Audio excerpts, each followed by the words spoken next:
Is everyone ready to actually start, or should we give you another 5 minutes? Yeah. I'm good to go. Because nobody's logged in on Roll20 by the looks of it. Yeah, I was just trying to pull up my yeah. link. I forgot to launch the game. No. And I'm excused because I'm looking at your screen. Yes. Okay. That's my excuse anyway. So, Tyler has said that he's joining us, but he hasn't logged in yet. So we'll get started, and then he can just take over NPC when he turns up. Yeah. So, in regards to Durr, while you guys were gone, we were doing the. So I did the grabbing of the gems and the mushrooms and things like that, and they're now in his beard. So, I did write this down somewhere. I think you put it in the group, didn't you? Right, so you have 14 amethysts, 14 pearls, 18 fire opals, and 20 peridots, all of which... so the fire opals are worth 18,000 gold. Damn. Nice. The pearls, 1,400. The peridots are worth 10,000. And what was the other one? Amethysts. The amethysts are worth 1,400. In terms of the mushrooms, you have 5 mushrooms called bloom shrooms. And I've done nature checks and stuff from Durr, so he automatically knows what they do. The bloom shrooms cause anybody... You basically throw it like a grenade, it explodes, and whoever is caught in the 5-foot radius of it sneezes uncontrollably for 1d6 minutes. So if you throw at somebody who's concentrating on the spell, you can break their concentration. Man, it sounds like me in the morning. Brawler's Button. For 4 hours after consuming it, unarmed strikes deal an additional 1d6 damage. Cool.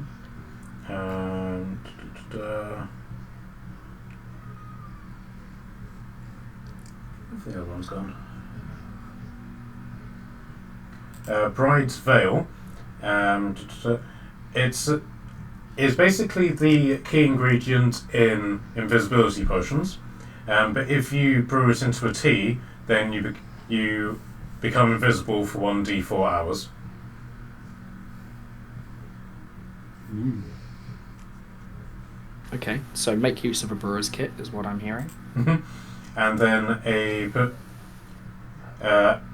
Amantia mariscolia. These are legitimate mushroom names, I'll hasten to add. But a red toadstool white spots, which is the main ingredient in enlargement potions. Mm. And yeah, I think and that's all of them. Yeah. Okay.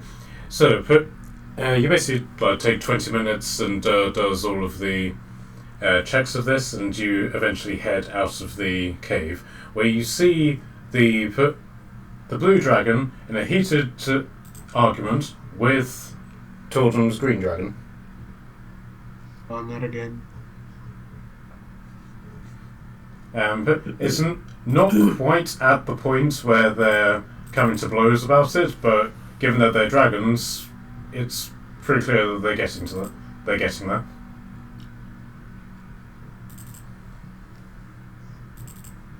Well, what are they arguing about? You take a minute or so to just listen. The blue dragon is effectively demanding that he leaves because this is his post, as it were, and Constantar is interfering with that. And Constantar is basically just declaring that love knows no boundaries, and he's here to find the love of his dreams. Just shut up, Constantine. Behave. Ah, there you are, my love. Behave. Or else. Oh, but my love, distance from you aches so... You are supposed to be at your mum's. Go home. When will I see you again, my love? When I come to see you, go home. Or else. I'll marry Dirk.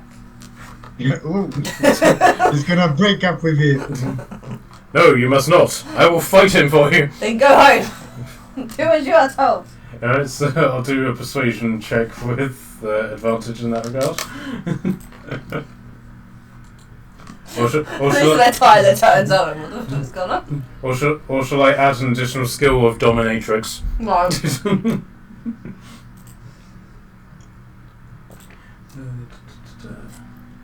Okay, so that's 7 or 6. Really? Does anybody want to pitch in on this? Not like you do anything useful here. Wait, hang on a minute. Do we need to go a long distance after this point? You might need to, you don't know yet. He can stay for the moment. Okay, Yeah, we came north to do this, and then I think we were, after a while, going to head south.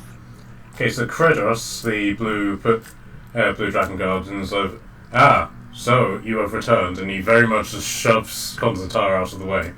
So, have you succeeded? I'm guessing Barracash still has the egg? But when you left, there was a bit of dispute about who actually has it, but at this point, the party in general has the egg. Well, last I heard, Barracash had it up his t-shirt, so I'm going to just point at Barracash's t-shirt. Yeah. Yeah, let's keep it there. Very good, very good. Tell me, did you find my hoard? Huh? There was a chest in the cave, filled with gold, gems, and magical potions. Did you find it? We found a beholder. We did find a chest in there, and there was some lady in there that was rummaging in it. What happened to her, by the way? Hold on. What happened to her? Yeah, speaking of, you're dragging her out. Bear with me. Knew I was forgetting something. So, you guys are put next to Otley, because I'm assuming Otley has just sort of thrown her over his shoulder. Yeah, probably. This is the thief in question, is it? Possibly. Yes. Tell me, what happened to the hoard? No one stole it, did they? I'm just going to look at Jen. Jen, did you steal it? If I recall, you said that what was in there other than the egg would be ours. Indeed. As payment, right? That is my point. I would give you the hoard, but if the hoard has been stolen, then I will not. Well, I guess you have to pay we this back. accepted that payment.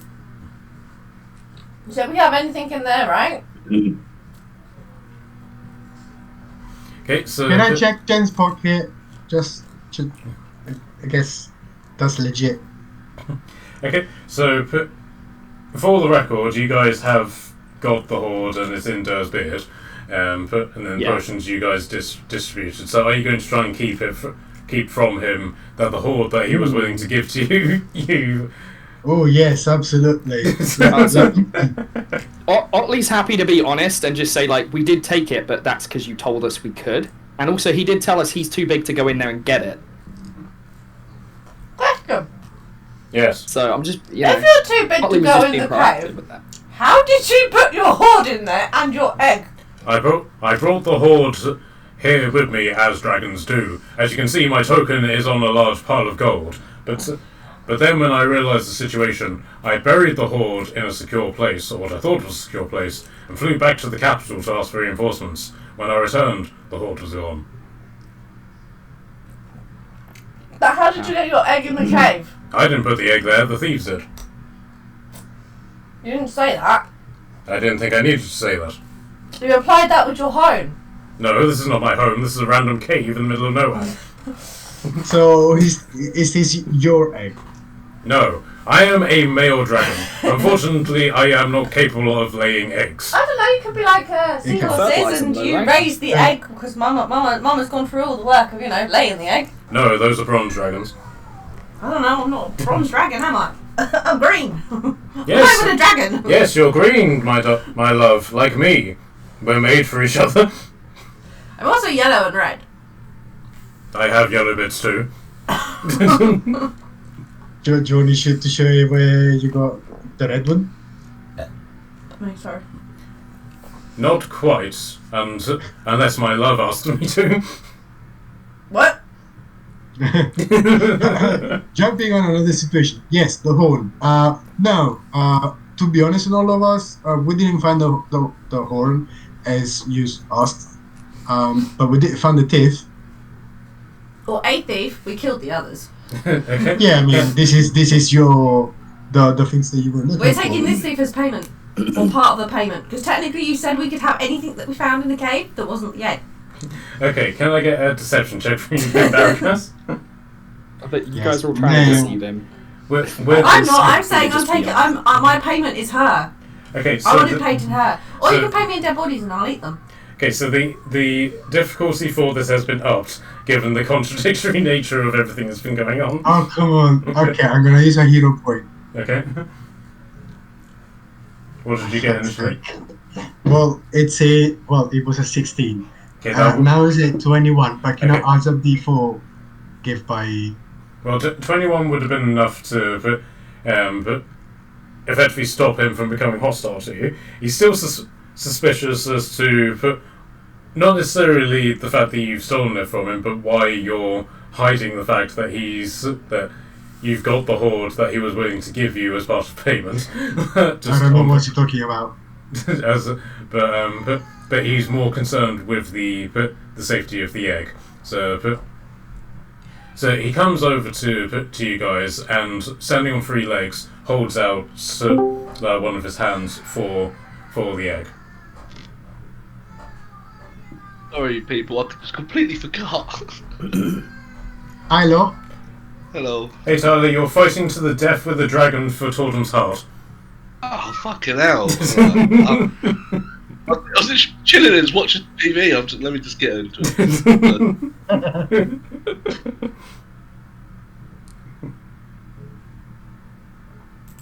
Okay, so do you give the egg over? Well, before I do, I say, what about a good words towards the alphas for the council meeting we're gonna have? Yes, of course. But these, as I'm sure you will agree, dragon eggs and our young are the most valuable of all forms of life in the world. For this, you have earned both a dragon hoard and our gratitude. Gratitude. And we Gratitude will, doesn't pay the bills, buddy. and we You got will anything vote. else? We will put side with you in any political decision that you may take. You have my word as a blue dragon, and we blue dragons are the highest of dragon orders. At which point you hear the green dragons go, huh. I thought it was the red one, but it's okay. I'm not judging colours here. Yes, Oh, because like all dragons, I am colorblind. Oh, okay. Yes, I hand over the egg of the big claws of the blue dragon. Okay, so it's just the egg, but in that regards, there's no claws in mind unless you have developed some claws and you want to give them over. No, like in his claws, like in I don't know. yeah. It's not paw. I can't call it paw, right? So how do you call it? Yeah, so you put the egg in his hand, and you can see that, or his front paw as well, and you can see that his paw is actually very well shaped for holding the egg. So you sort of get the feeling that this is how dragons nurture their eggs. They don't necessarily nest them; they physically hold them in their hands. So on 3 legs, he just sort of hops along to this open area and says, "Farewell, adventurers. We will meet again, I am sure." Guys, why do I have the feeling that this wasn't his egg? He's already said it was not his egg. Yeah. That'll be why you have that feeling. Yeah. 'Cause, So we have some Yeah. random dragon egg that the blue dragon told us to save. That's not his egg. You can immediately see there is a blue dragon egg. Can I get insight from anyone who's interested? Yeah. Oh, Yeah. Before 10. Share. I got a 17. Okay, Torden got an 8. Okay, so you sort of get the impression that this is just like a generic blue dragon egg, and it just so happens he's the one who's been assigned to retrieve it, as it were, as opposed to like a particular parent. Oh, okay. Mm. Okay, so with a great flapping of his gigantic wings, which bend trees over and causes like this great whoosh of wind in your general direction, causing all of you to go splash into the lake water, he then takes off and flies southwards towards the Drakengard capital. Mm-hmm. Alone at last, my love. Hi. Hi. Guys, get a room. You're supposed to be with the mum. Off you go. Bye bye. You gonna do another persuasion check? I don't know. Maybe. Do we need to go anywhere fast that we can maybe get him to take us there? Yeah, this is what I was thinking. Should we go back home safely? Where we need to go? Where do we need to go? Are we not? At that point, Is there anything else we got to do in the area, or is the next one like head south and do the next bit in the city or whatever we got to do? okay. We need rests. I don't know whose part. So in regards to the quest, this quest is now completed. So the checkbox comes up and a tick comes into this box for the Blue Drakengard.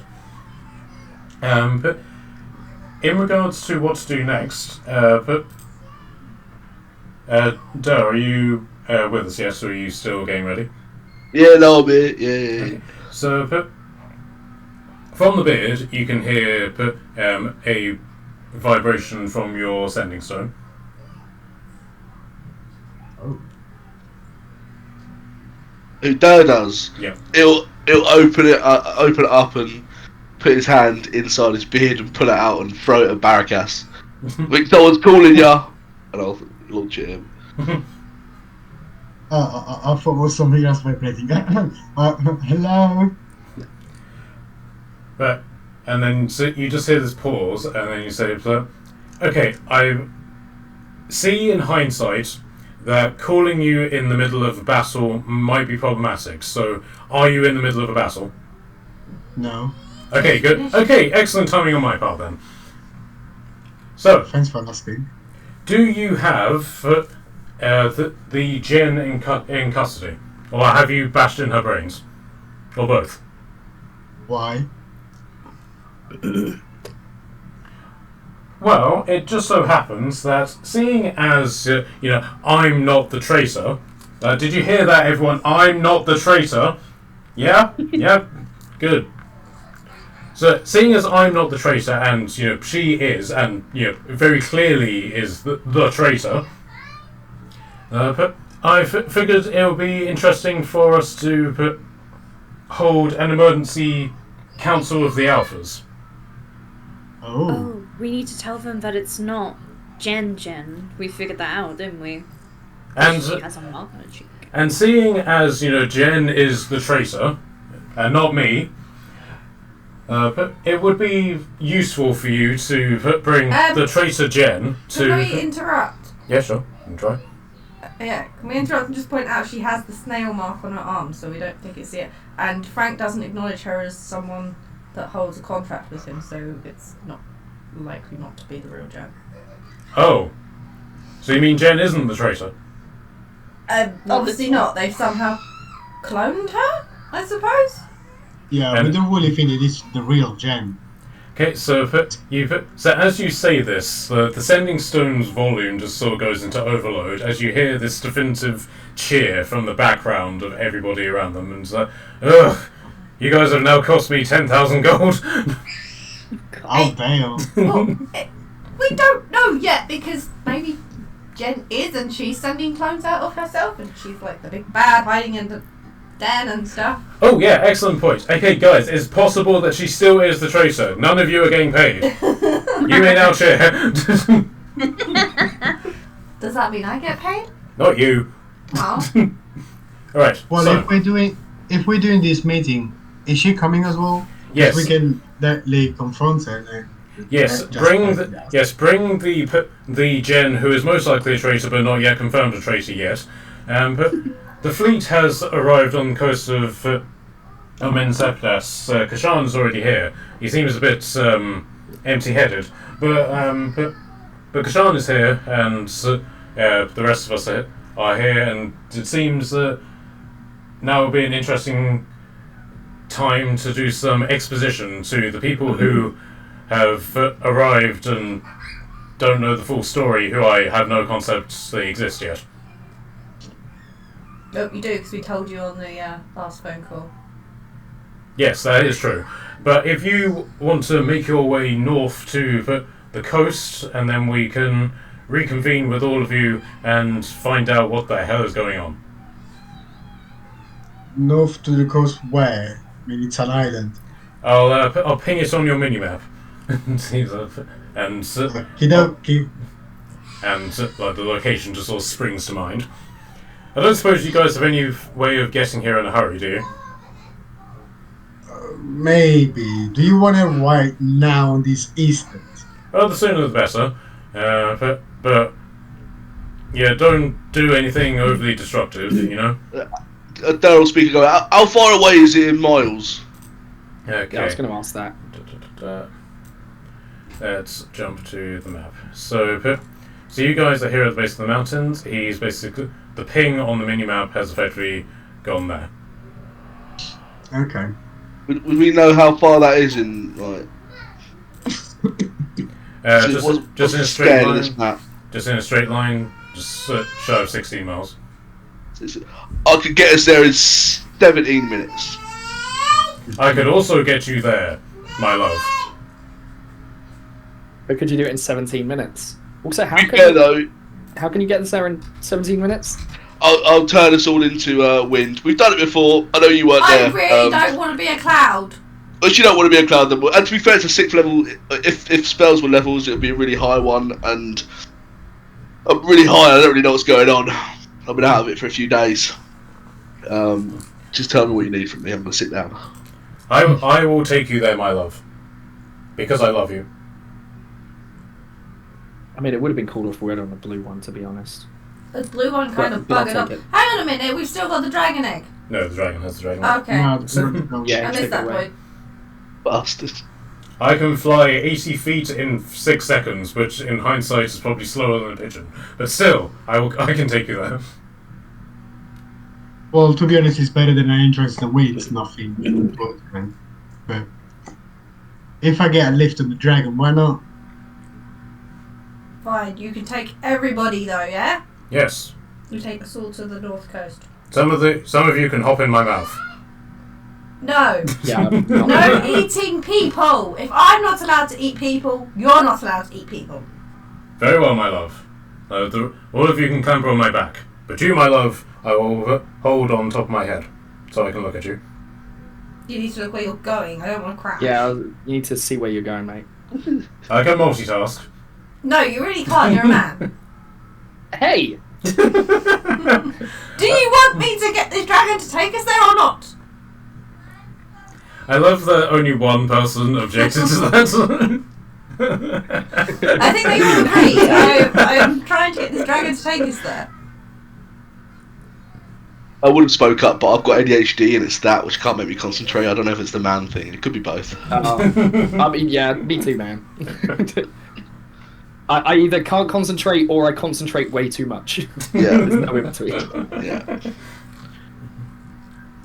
So, climb aboard. Let's go. Off we go. Okay, so put all of you clamber onto his back, and it's not necessarily a case of like you're sitting like in a saddle. It's very much a case of you're all sitting side saddle on one side of his body, sort of nestled in between his wings. In the case of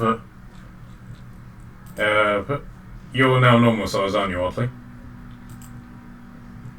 Yeah, he would be by now. Yeah. Okay, so he doesn't necessarily need to take any of you guys in his hands, but he does make a point of sort of picking Tordem up and plonking him on his nose.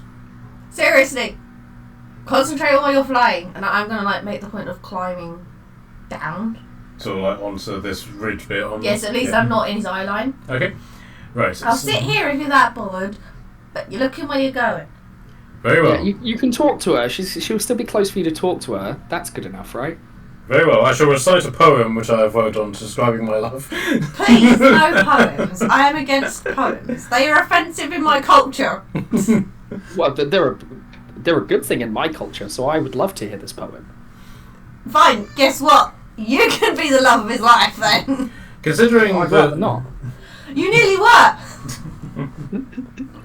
Okay, so but he basically takes flight, not as dramatically as the Blue Dragon, because the Blue Dragon is more mass than anything else. But it's more a case of the Blue Dragon just sort of lunges upwards and then takes flight.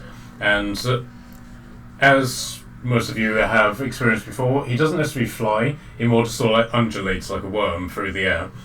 But you get to about here, but flying over the Gladon, and you can see in the distance the Black Dragon sort of patrolling around this area. And you get the feeling that's the Black Dragon that you need to interact with in terms of the Black Dragon quest. Yeah, I was going to say there's a quest around there, if I remember. Yeah. We can do that on the way up, on the way back then.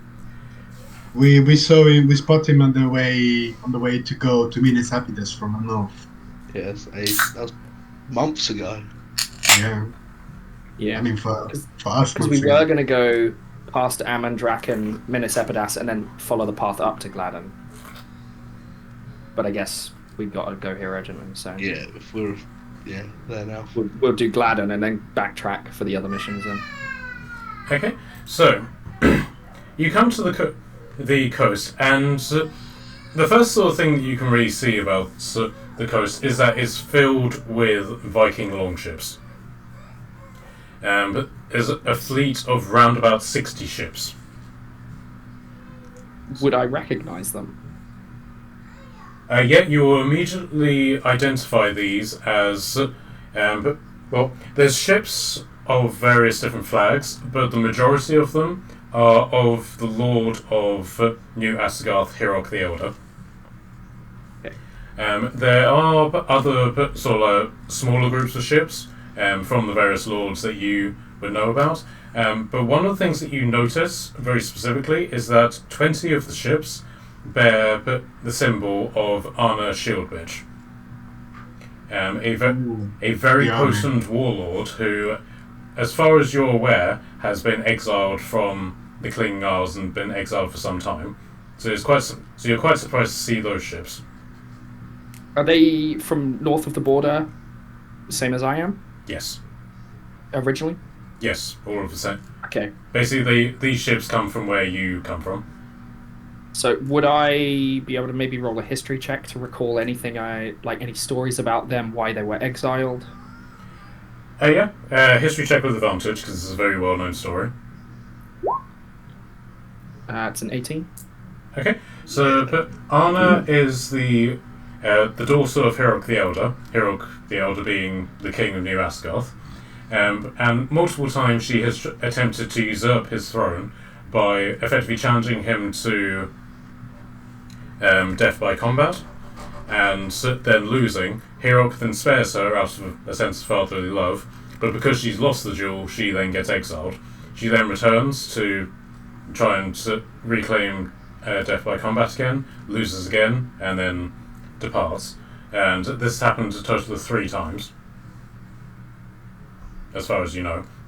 But then, with help from those who were there, you then learn that there was a 4th attempt, in which the party was involved with, and Arna is now dead.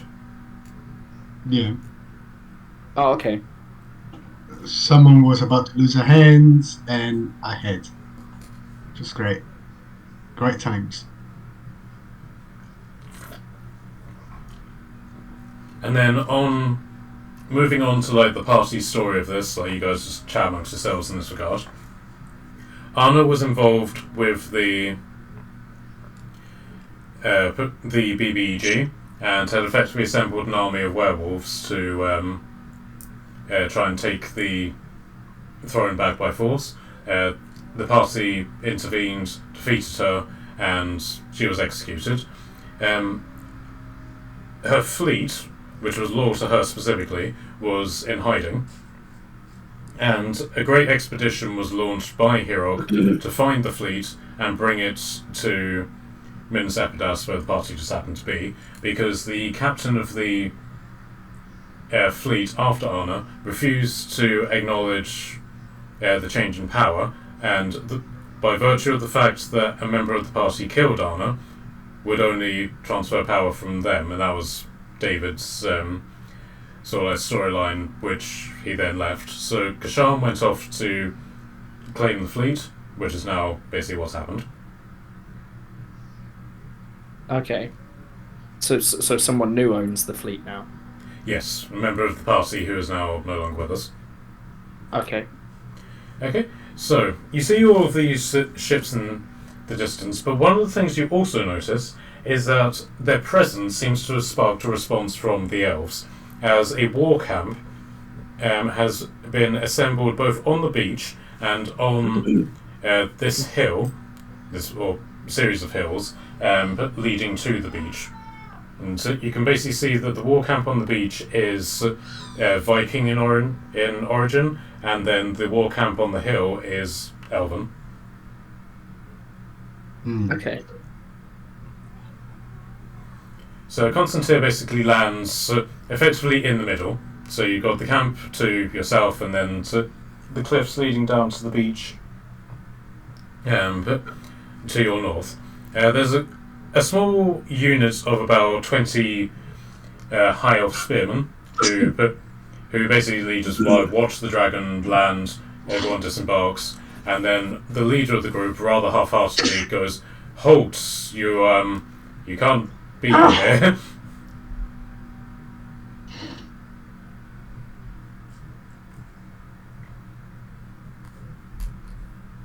Sorry guys, I was sneezing. What happened? Bless So you. you basically landed, disembarked from the dragon, and then with the dragon in tow, a battalion of high elf spearmen has come up to you and they said, "Halt! You can't be here." But he's doing it really half-heartedly, very aware that there's a dragon in the mix.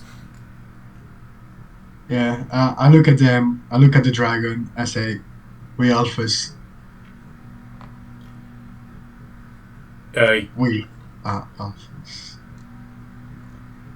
Yes, that may be, but and then the dragon is going to do an intimidation check.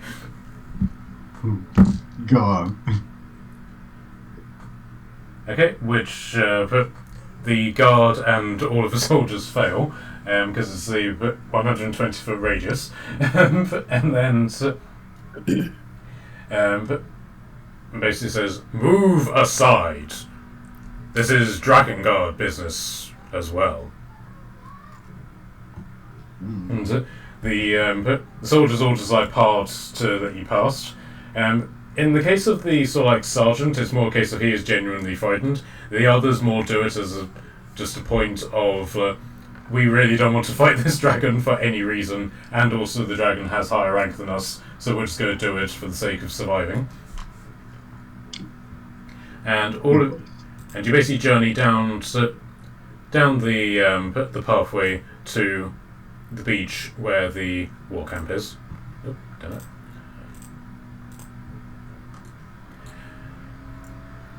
So the first thing that you sort of see is that the camp in question is manned not just by the Vikings, but also by members of the elves, who are... The Vikings seem to be moving supplies from smaller ships onto carts, and the elves are then taking the carts away. But as you approach the beach, you are greeted by a very smartly attired man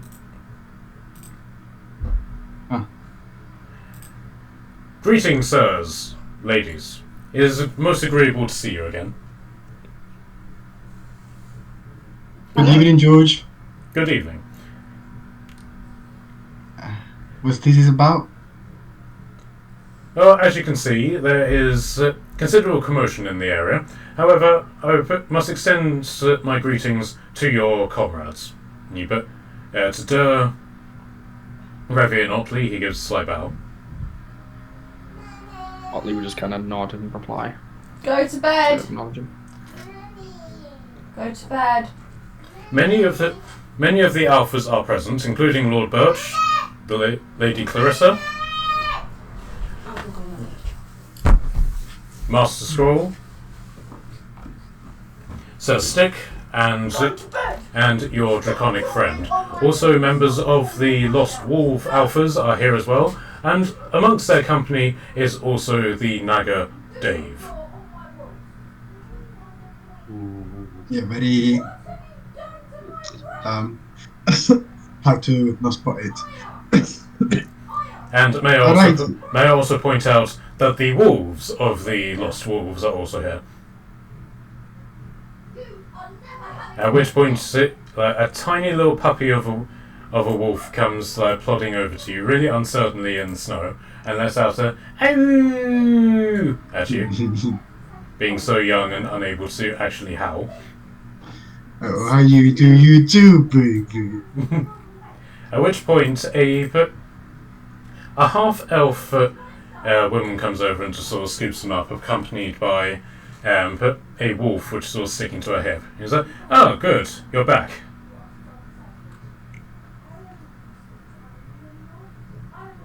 Back from. Well, technically, I should say we're back, given that we're the ones who did the journey. But come, there's some good news. At which point, she just sort of leads the way over here. Okay. Alright, so to you guys, please do not act weird. They're all safe people. They may be a little bit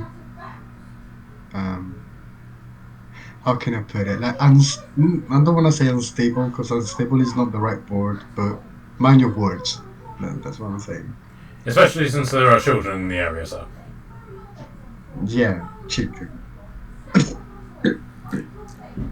This way, if you please, and please watch your step. Master Padawan has developed new abilities. Oh, is Padwin here as well? Yes, he is here somewhere. As I said, watch your step. He has a habit of appearing. Okay. Okay, so he starts leading the way over. Good. Well, I guess we all just follow George towards the. Yep. Can I get perception checks from you all, please? Oh, that is a 2. Plus perception. Plus 9, so 11, but still. I got a 19. Onyx? Perception. I got 16. Okay, so those of you who got above 15, you see from I'll move this guy out of the way. You see from this ship, as 2 tiny paws sort of reach over the edge, and suddenly a tiny black and orange cat appears on sort of the bow of the ship, and he goes "Rah!"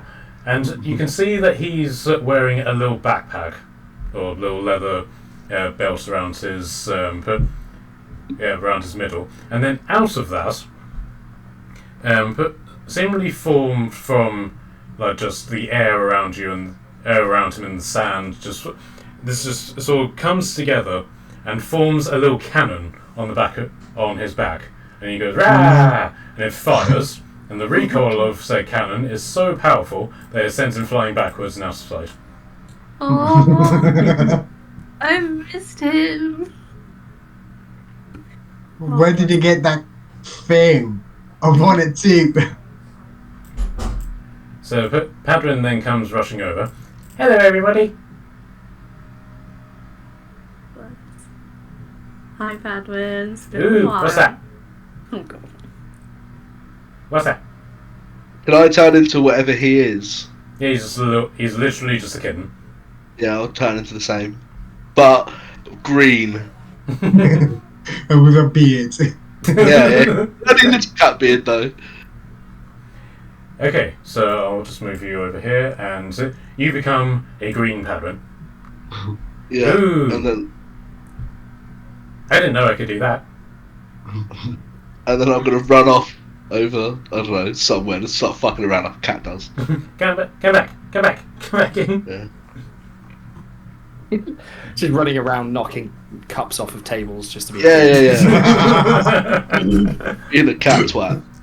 You just hear George just mutter to himself and is like, oh, how I needed another one. At which point you see Kashan, though Kashan without a beard, and Kashan just walks over to you all and says, I'm a pirate now, adventurer. Oh, wasn't that your dream, my friend? Yes, adventurer. Farewell. And he walks off. Okay. Short but intense, guys. Short but intense. Alright. So, back to business. Cats aside. Where's the business? Over here, sir. He leads you over to what appears to be like the command tent, and you can see a very heavily clad dwarf, but Yeah, that's the king, right? Being accompanied by two.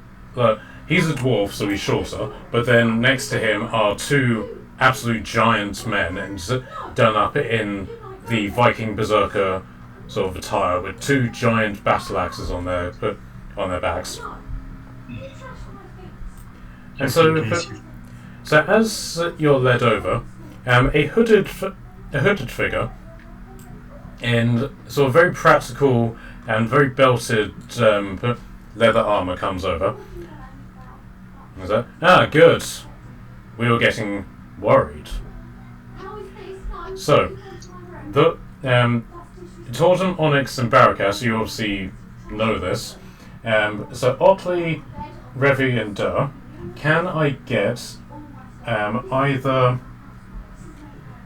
Nature, Arcana, or Nature or Arcana to figure out what this guy is. Otley, you can do it with advantage. Oh, okay. Let me roll again. It's such horseshit. The druid has a 0 in nature. Makes no fucking sense. Yeah, I've got a 0 as well. I rolled a 5. It's a druid. You know what I mean? It makes the least. I got a 4. Okay, I'll add survival to this list if you. But Survival wisdom. Oh, I've got a +9 in survival. It's a 13. But thank you. okay, so he lowers my his survival's hood. a +2. So he lowers his hood. I rolled a 13. Perfect. 13. So he lowers his hood, and you can see he's got very protruding teeth from his mouth, and his eyes are glowing with a really intense yellow, to the point that they're actually glowing in his eyes. And so, for those of you who succeeded on this, you are looking at a werewolf. I did not remember that. Which one? I was about to ask that. This Okay. one. I'll give you a bigger picture of I mean, it. I probably don't know because I was fucking off like a cat. But or maybe my cat senses know. Maybe I can smell a wolf. Yes, There's he loads do- of wolves. yes, he does. That's probably why. Yes, he does have a. Makes sense. Sorry. Yeah, he does have like this very sort of beastly appearance and just general aura. But yes, as both a cat and as humanoid, you recognise this man as a werewolf. Then from behind him, dressed up in a very form-fitting outfit, but is a very beautiful woman, but again in this form-fitting outfit, but in a colour scheme that's pretty much identical to him. And so she walks over to you guys and says, but thank God, we were getting worried. Or thank Dad, should I say. Lol. Why is everybody worried about us? Oh, not necessarily worried, but you're bringing in the leader of the Alphas in chains, so let's say it's rattled some people's nerves. Yeah, about that.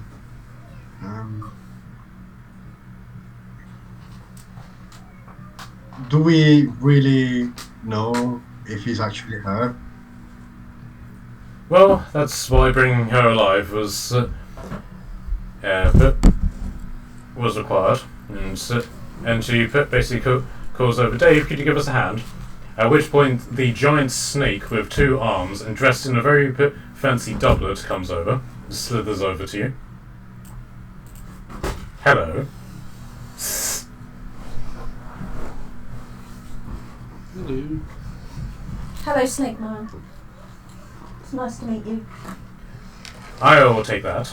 And he just sort of plucks up Jen and just sort of like carries her over to the tent.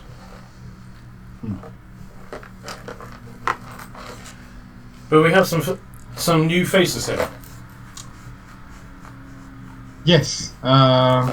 We recruited a few more people along the way. Well, we got Dur, our short friend, who's now kissing the cat. What? The what? Yeah, I'll say at this point that Padron is now taking interest in Onyx and is just like pouring at her feet. Oh, bless. I will give him as much fuss as he wants. I've missed his bean so much. Little baby. And then the other short man is Otley, and behind him there's forgot his name. Revy. Ravi. Yep, him. So the guy Scott comes over to you and says, you are friends of my Alphas. I am yours. And he sort of bows.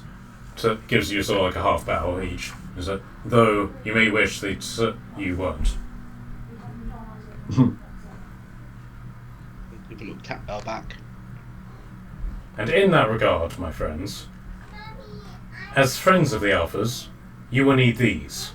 And he reaches into like a pocket in his armor, and to each of you he pulls out a very sort of like shiny metal and gold bracelet. Prove that you're doing better. It's a friendship bracelet. Oh. These mark you as friends of the Alphas. Wear them well or not, choice is yours. To understand this, bearer of these will always be welcome on our door. Can I lean out to see if you'll put it around my neck like a collar? He's just simply holding them out to you. He's not necessarily going to put them on you. He's waiting for you to take them. Oh, the cat will go over and take it. Would the cat be able to wear it as a collar? Yeah, this is... Otley, you'll put your wrist and put the one on the cat round its neck. Yeah, thank you. Oh, can I have one? Can I have one? Is it? Yes, Padron, you can have one. He pulls another one out and simply, and Padron takes it in his mouth. Yay! I'm going to make some berry treasure. Oh god.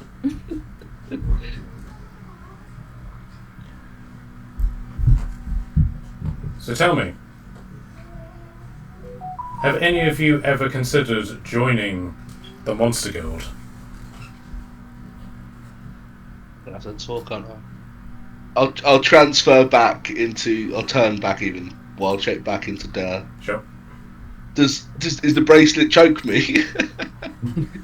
Yes, That's what I was imagining happening. You transfer back and it's like digging into the back of your neck. Like, I'll quickly transfer into a mouse. okay. And then get it off, and then transfer back into Dare as quick as I can and put it on my hand. Okay. Act like it didn't happen. At which point the snake comes over to you and is like, no, it didn't. Because if it did, I eat mice for breakfast.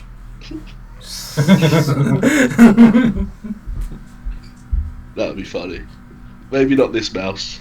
You don't want me to turn into an elephant once you eat me. That'd be uncomfortable. He sticks his tongue out at you and then, like, departs back over to what he was doing.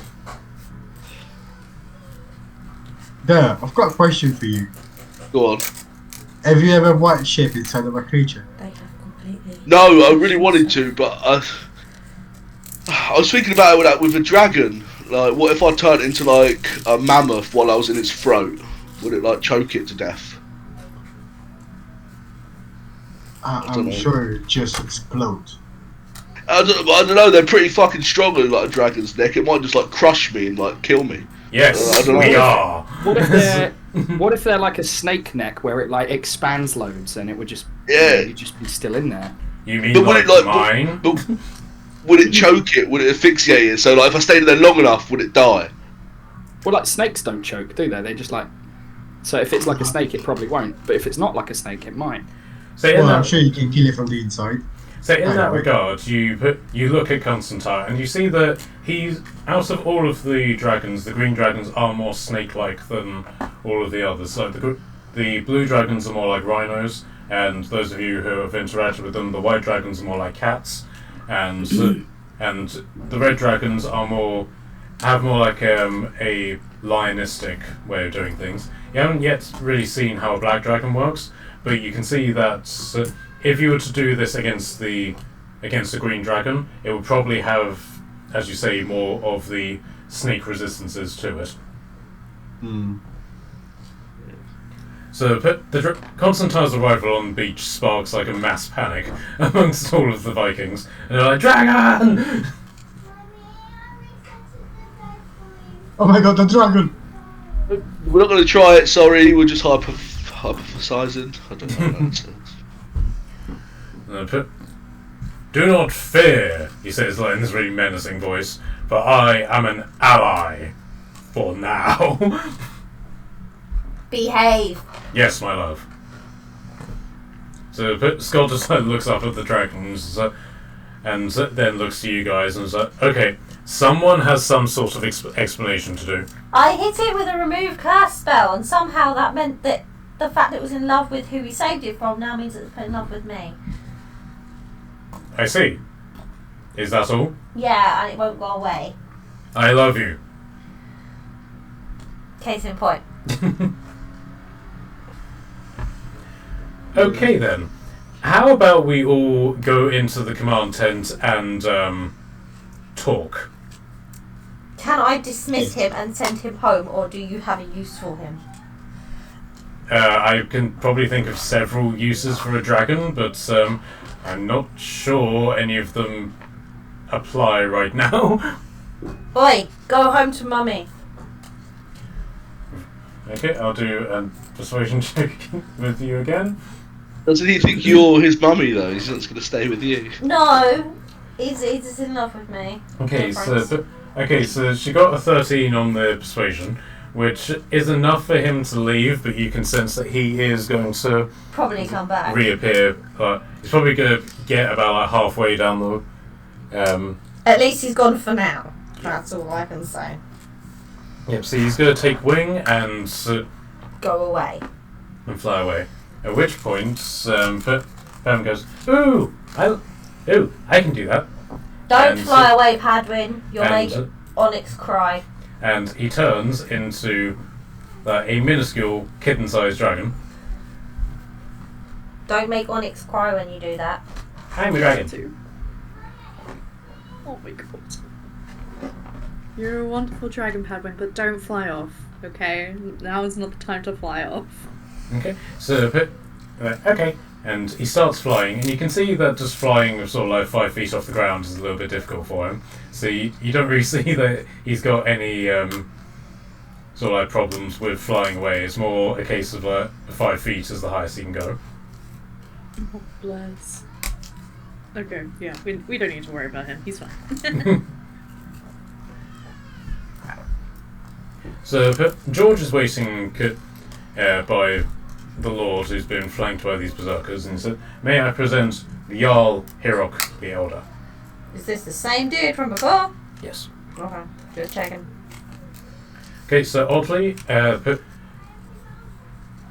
this you basically know this already, but this is basically your king. I expect Otley to bow graciously. Yeah, could I approach him rather than a typical bow like they might expect? He'd offer like a very dwarven greeting, sort of like something that a nobleman would do to a king in their culture. Yo, dude, how are you? Yep. So you basically go over to you go over to him and you stroke your beard. I was about to say the same. And he then gives you a side eye and also strokes his beard. So can I get a performance check from you to see if you can outstroke the beard for the king?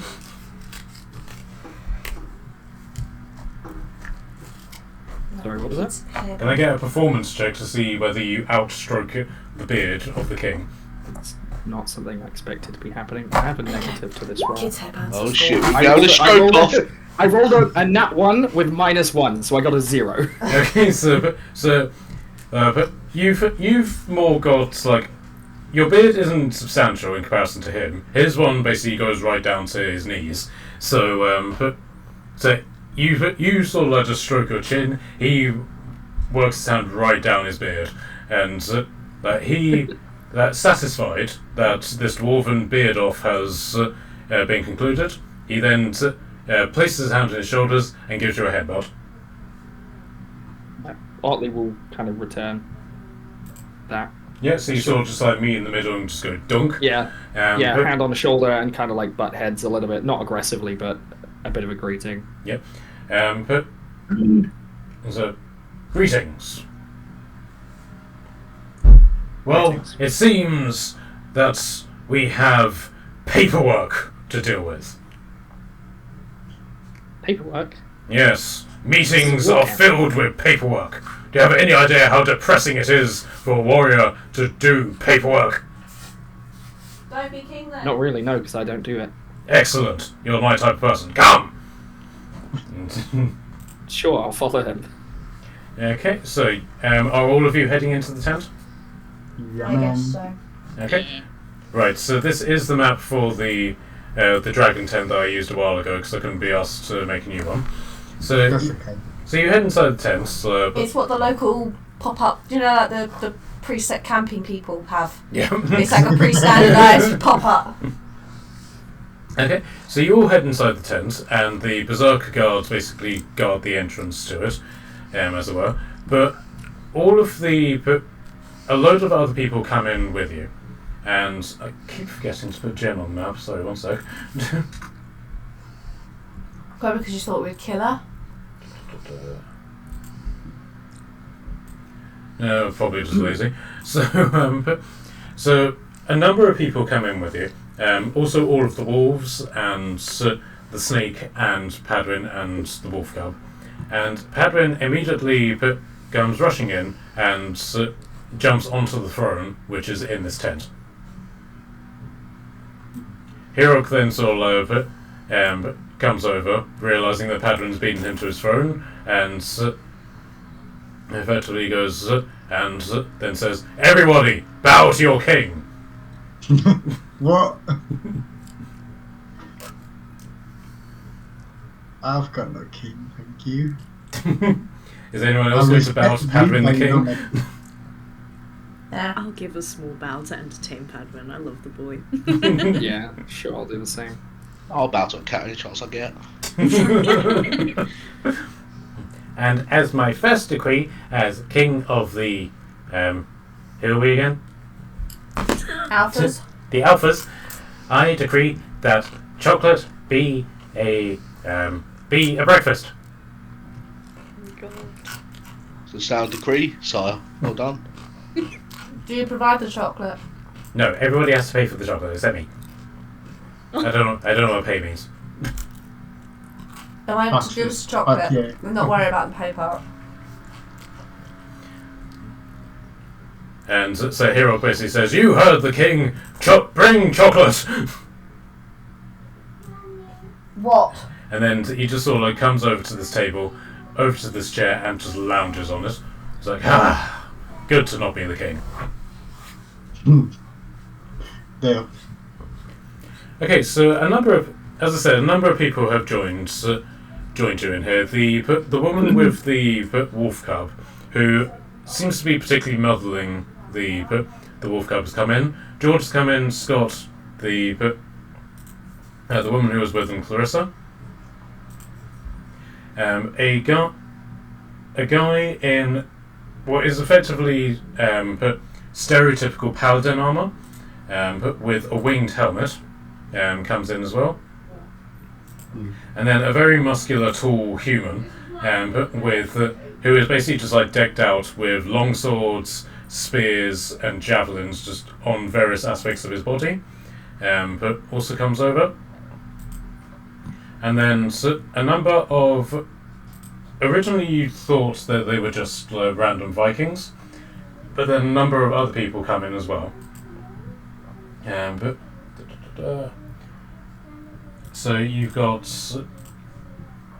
this guy in effectively what you would effectively expect like stereotypical Viking and Saxon armor to be wearing. The woman with the wolf cub, and then a Goliath who is effectively dressed up in a toga, and with various war paint on him, also comes in as well.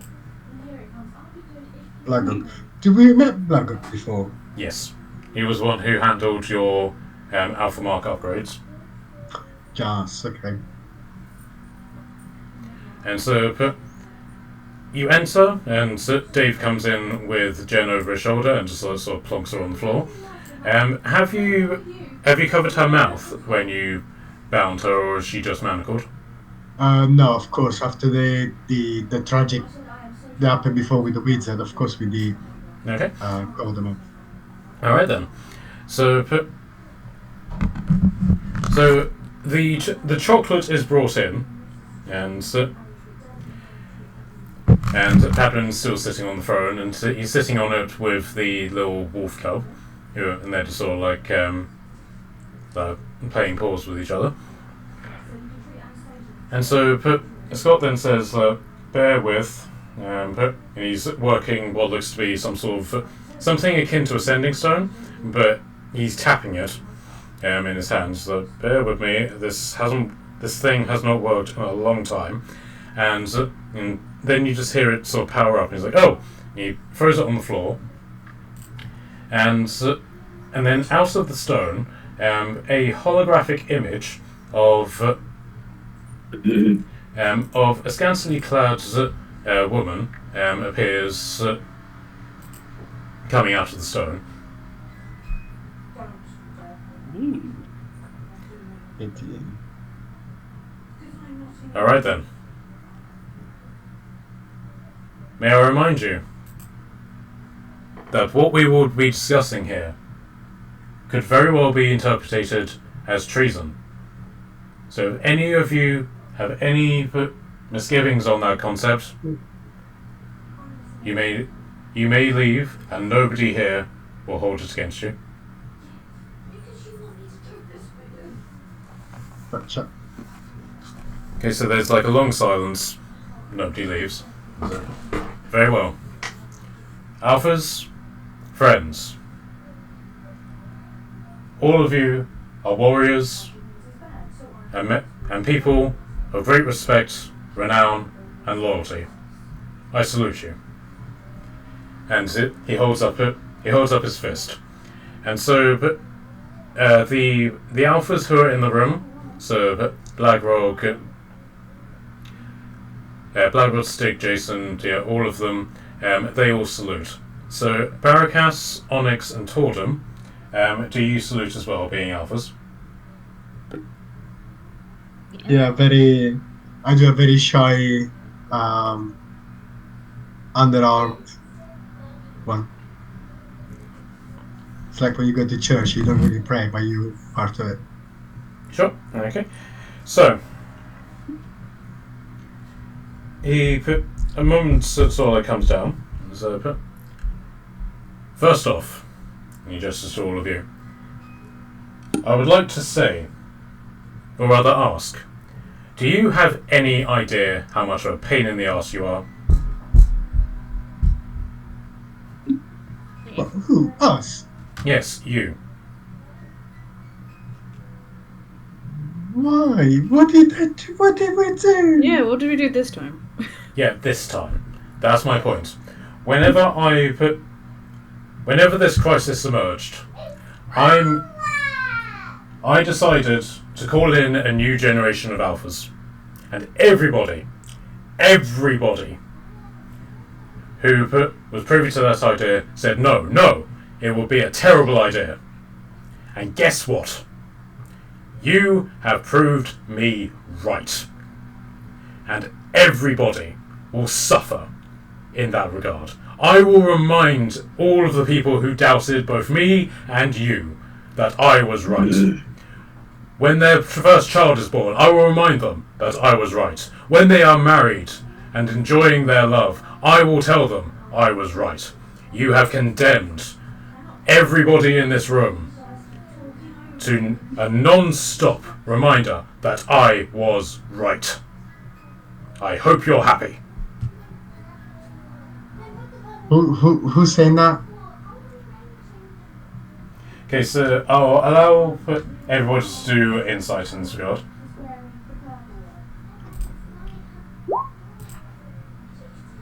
$22. Okay. Roll pop. Week 13. It's 15. Okay, so he's not really being cryptic about it. He's radiating smugness, but he's pretending to reprimand you, but he is just utterly happy about this. But Torden will basically explain later, or in private or whatever, that but when the original group of the alphas were assembled, basically when the party was level 1, everybody was against the alphas being reinstated. And he was constantly saying, no, these guys will be an asset, and that's basically what you've proven to be. Like you've saved De Winter, you saved Aquaveda, you saved New Asgarth, you saved Min Sepidas, constantly proving that he was right to restart the alphas with you guys, and he's now rubbing it in. Cool. I respect Well, we are glad that we help you out to be right, and I hope we get our side of the story as well. Without us, you wouldn't be in this position. Yes. And so that leaves me to make a most terrible choice. I have no choice but to promote you. Well, promote yourself. No, sadly no. Although it was my idea to call you in, and against all odds you have proved me right, and rest assured, no one will forget that. I will make sure of it. Of course. But the credit... Because I guess you're always right. But the credit does belong to you. And so, he gestures over to Bagrog. Receive your new mark. New mark. Okay, so over the weekend I did ask you guys, the three of you, for a level 4 spell that you would want, but that level 4 spell will basically be from your new upgraded mark. Very cool. So if you could let me know what spell you guys want in regards to that, that will be your upgrade. Yeah, I'm still undecided. Yeah, that's fine, just as long as you get it to me before next session, that'll be fine. Okay. You get like a level 4 fireball. Yeah, that's definitely something you could do. Fireball! So, but basically, it will be explained that those who are of particular rank with the alphas, so when you join the alphas, you get the alpha mark, and this is effectively a magical tattoo. Basically, looks like this, but that allows you to be identified as an alpha, and be able to interact with the magic of alpha bases. Like doors open for you, you're able to access treasure vaults, that sort of thing. But as you progress in the ranks, you're able to cast spells in the alpha marks. So, but everybody who is an alpha has access to a level 2 spell, and with this upgrade, they now get access to a level 4 spell as well. Fuck yeah. Nice. So he then turns to the three of you who aren't alphas, and effectively says, "You are friends of the alphas, but I do not expect you to adhere to our terms and the rules of our order. However, I understand that all of you have been instrumental in past events, both recent and, in the case of Durr, less recent. That's right. Now, Clarissa," and he points to the woman next to Dave, but has told me somewhat of your adventures in the Vampire Lands. Understand this, Durr, that your role in these actions has qualified you to join the Alphas, should you wish. Oh, thank you very much. I do appreciate it, but I'm more of a free spirit, you know what I mean? But I'm happy being a friend of Alphas. Very you know well. What I mean? Bear that bracelet then. Bear it openly, and any Alpha, though there are not many of us left, will know you for a friend. Thank you. Okay. I was hoping to do something with Revi, but because of what Clarissa is, but given that he's not here, I won't. But I'll just sort of breeze through it. But he is basically detecting a vast radiant magic from Clarissa, and after he does a religion check, where's religion? Actually, I won't do religion because it's a -1. Let's do a wisdom check. Okay, so with his 15, he's able to identify that Clarissa, this one, isn't actually human. She is a Deva. Oh shit! She an angel woman. Yes. And so with that, he's become quite enamoured with her. So he'll basically just go over and start worshipping her, effectively. Yeah, I wonder why Clarissa is not the leader of the Alpha, since she's a Deva. Unfortunately, that leads us to this to the next point. I would say second, but I've lost count of what points I'm actually on. As we can see, Jen has possibly betrayed us. But either way, I want it made clear that makes me not the traitor. And Ollie raises a hand. Yes? I mean, it doesn't mean you're not a traitor. There could be more than one traitor. I'm just saying, just to put that out there. That is a good point. I'm glad you raised that. God damn it. I've totally fucked his whole meeting up. Yes, speaking of that matter, you also qualify for a role in the Alphas, given your latest escapade with the Beholder. I'll just simply say that you, at some point, you've let that slip. So, would you also like to join the Alphas with that point in mind? I mean, I have prior commitments, so I don't know if I would want to commit again to you guys officially. I'm happy to help, though. I wouldn't mind a reward. I mean, these guys all got something, but... Oh, yeah, can I get one of them? I forgot to ask if you thrown them out. Yeah, and this guy as well. I mean, he's carrying all our stuff in his beard, so I feel like we both are contributing... If not more, equal, for sure, though. You know, and although I'm not an alpha, I am, and I sort of like gesture to where the king's currently sat. I'm like, I am from his kingdom actually originally. I'm the son of a lord over there. So if he's helping you and I'm kind of serving him indirectly. I mean, I'm kind of serving you already. Well, as I always say, service in the name of one's lord is reward in of itself. Wouldn't you You never agree? thought this was a son of a lord. If we're going off that logic, I don't have a lord, so can I get that reward? Fine. We will discuss the possibility of reward for the friends of the Alphas at the end of this most solemn and humble of meetings. By the way, I'm not traitor. Told you so. Of course, after the meeting, you've got other more pressing issues you want to talk about. You just made us fly all the way over here. I'm out here too. I can help.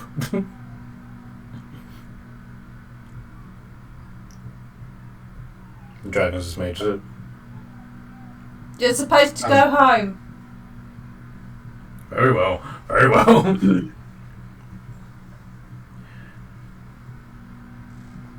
So, The traitor. yes, Oh, the traitor, who is awesome. not me. So, though I will say to put the friends of the Alphas, what do you know of our current calamity? Bush. What would Utley know about that? Okay, so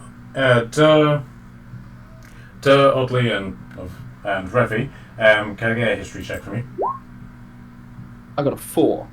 I got a 5. Nice. We don't know anything. We're So- just here for rewards. That's it. and As every time you guys roll together, you roll very low. I got a plus Right. 0. Yep, +0. okay, so Revi got a 21. that's smart. So Revi was just like, oh yes, my god told me everything that I need to know. And then so Scott's just like, okay, that's nice. And so he gestures you over to the table, and right, I always struggle to do this because D&D Beyond hates me. So there we go. So he basically pulls out a map of the Clinging Isles. Can everybody see that? Yes. Okay. Did you redo the map, Matt? But this is a map that got redone because I had to give up my Dungeon Fog subscription, but that was a while ago. But It looks better than before, honestly. yeah, thank you. So I like it. so he basically gives you the exposition dump of basically the point of this campaign. So, but these islands are in synchronous orbit. In synchronous orbit above these islands is a flying fortress known as Esgaroth, and this fortress holds the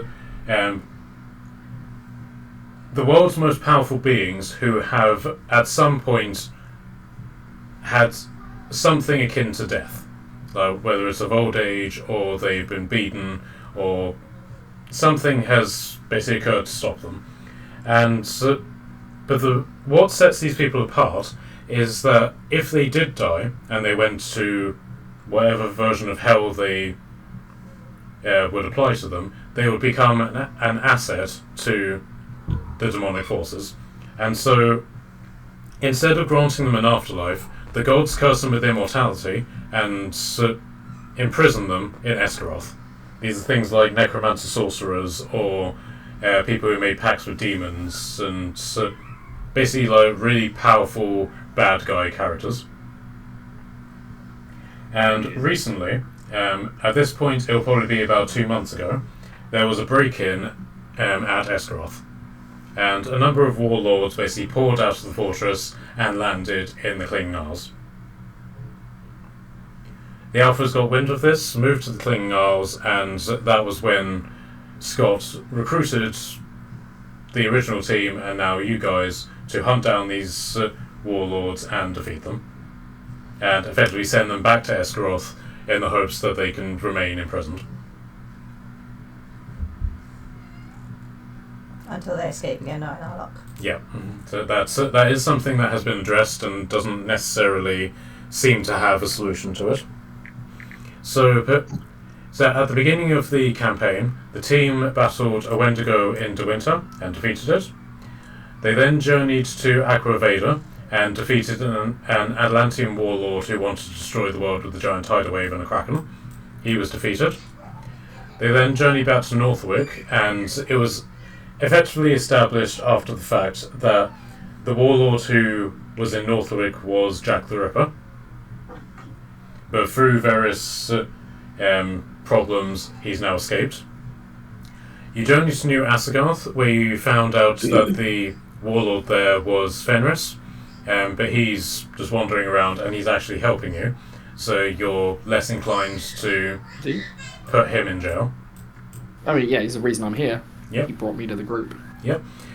You've then journeyed to Minas Epidas, where the group basically fought the vampire known as Aiden, who had conquered half of the land and destroyed the elven army, and defeated him, saving Minas Epidas.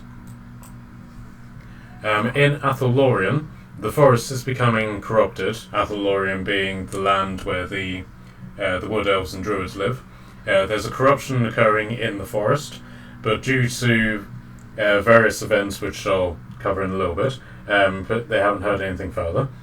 Dripsir, the situation there is becoming quite dire, where all of the temples that exist in Dripsir, and Dripsir is effectively the religious capital of the Klingons, but portals to Hell and all of the various underworlds are opening up, and a demonic invasion is occurring there.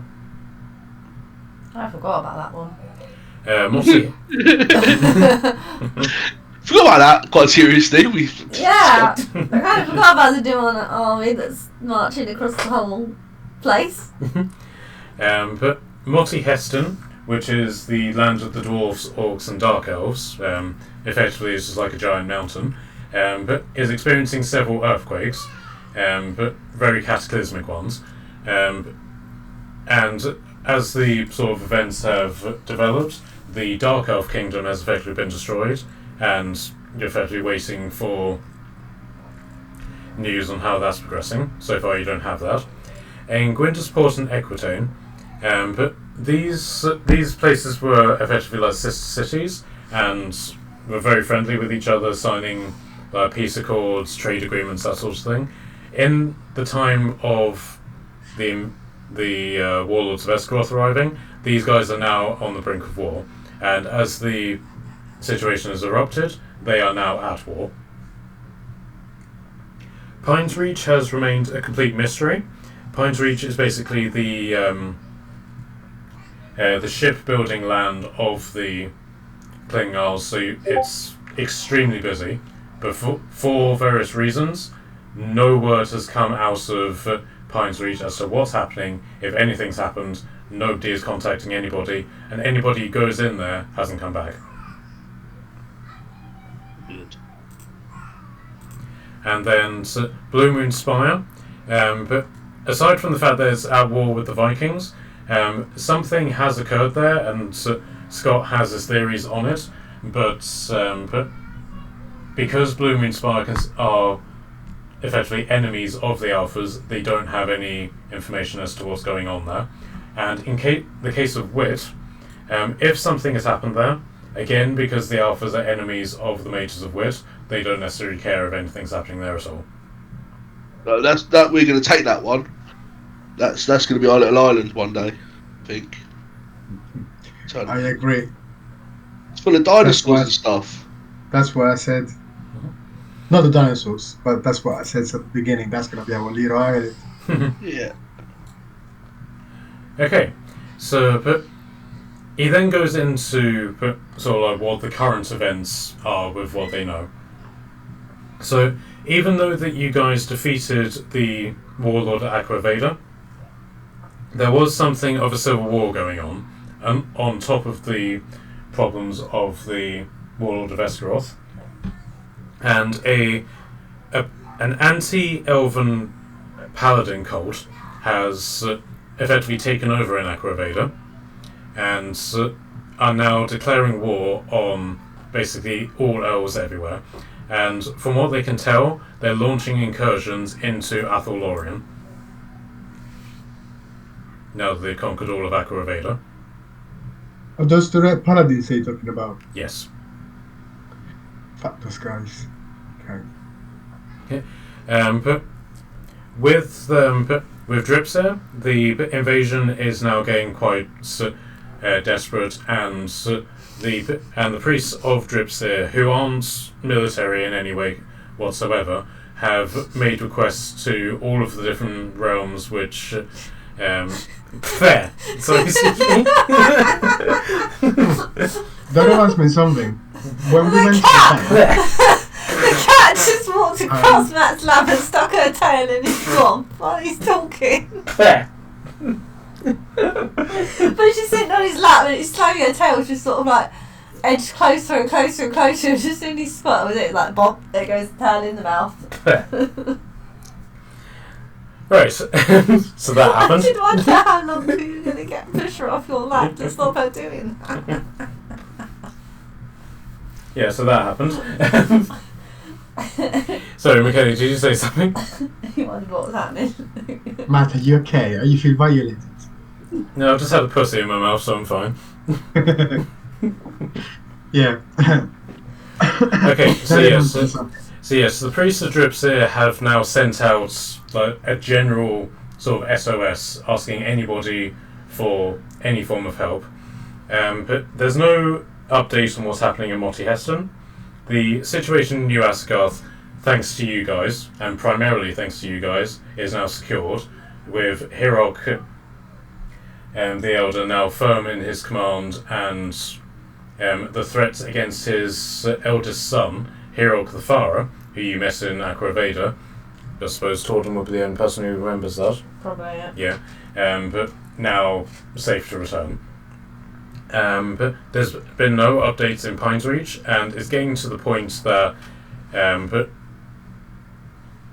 that situation is probably getting quite desperate, because if the island has basically dropped to a standstill, then something is very, very wrong, given that it's been 2 months. Okay. Gwyntersport and Equitane are now very much at war, with effectively like a border going down straight down the middle of the island, the alphas under Jen were very reluctant to get involved with this, because they're not sure which side was the good side, which side was the bad, but that seemed to be like a decision of something resembling legitimate Jen, as opposed to whatever is happening here with her. Okay. Minas Epidas is now secured, bar the fact that the north is still a vampiric wasteland, but it is recovering. And assuming that nothing has happened in Northwick that you can really sort of point your finger to, so you assume Northwick has some level of security as well. But Katie then points out that she is in Aqua Veda with her new recruits of the Alphas, which you guys organised whenever you were in Northwick, namely Kashan's brother and his gladiators. And they're basically doing what they can to monitor the Red Paladin situation, and also to help get non-humans out of the area to basically keep them safe. The main ones being dwarves, elves, and halflings.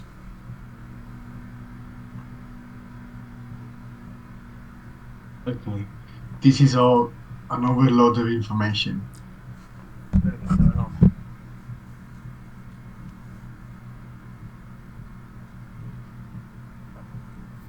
So, was the urgent bits the mountain region? Basically, the earthquakes are happening on a daily basis, and Yeah. they don't know what's what the extent of the damage is, and but they do know that the Dark Elves have taken quite a significant brunt, and what they're going to do in that regard is also a mystery. Which area is this, sorry? Mossy Heston. Yeah, it is Monty Heston. North. Otley would know that Southwest. there's a lot of like dwarves in that area as well, right? Different Yes. to him. Yes, dwarfs and also giants who live in the mountains. But the dwarfs live in the mountain, the giants live on the mountain. If that makes sense. No worries. He has an interest in going there eventually. It does. He does. Yeah, so Durr wants to go to Wit, but Otley wants to go to Motti Heston, but where does Barracas want to go? Oh, well, what is more interesting? I mean, the Demon Slayers interest me the most, honestly, but it sounds like a high-level quest. Yes, the fact that you guys have managed to nuke literally everything that I've sent your way doesn't come into it at all. Haven't we got more stuff to do around the Minisepidus area, though? Yeah, I mean, we can't leave unless we get the council going. And we need the council to finish, and then we can go. So I'm guessing we're going to wrap up on this island, and then we're just working out where to go next. Yes. Mechanically, yes, that's basically what's happening here, but narratively, Scott is basically just like updating you on the situation. Yeah, I was going to say he's giving us an update, and then we can decide which we feel is more. Yeah, but in a mechanic point, I'm basically doing each of these islands as and when you go to them. So this is basically me asking you which island you want me to do next, as it were. Yeah. I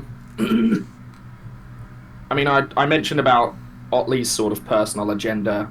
That would give him reason to go to Motti Heston eventually, and probably back to his homeland much later on. Yep. But I guess if the king is with the Alphas, he would just happily kind of gain support by helping them before going to Motti Heston. So he's happy to go literally anywhere. Okay. I do found, although the situation in Avel Lorien, the one with the Druids, it sounds very important because the fucking Red Paladins are about to slay them all. You can eat red paladins.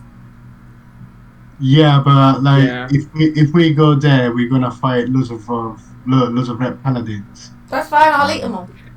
So Yeah. Athel Lorien, just to get a bit of a recap, Athel Lorien is basically Wood Elves and Druids, and they're under threat from Red Paladins. So there's something going on there, and corruption. Yes. Coming So from Aquavida. yes. So Okay. there's some sort of but basically the entire island is a giant forest, and there's a rot which is beginning to spread from the centre of the forest and basically going outwards. And then on top of that, the Red Paladins are attacking the Wood Elves as well.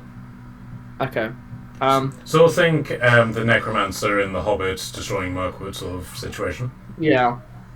And Dripsir, you said there's a load of demon portals opening up and devil portals and stuff. Yes. So I guess that also sounds pretty concerning. We could probably go after Minisepidus. Dripsir's on the way to Athel Lorien, so we could kind of do that. Maybe. Yep. Then you've got a war building up in Gwyntersport and Equitane, and then just a complete and utter mystery to what's happening in Pines Reach. Venus Ridge. Okay.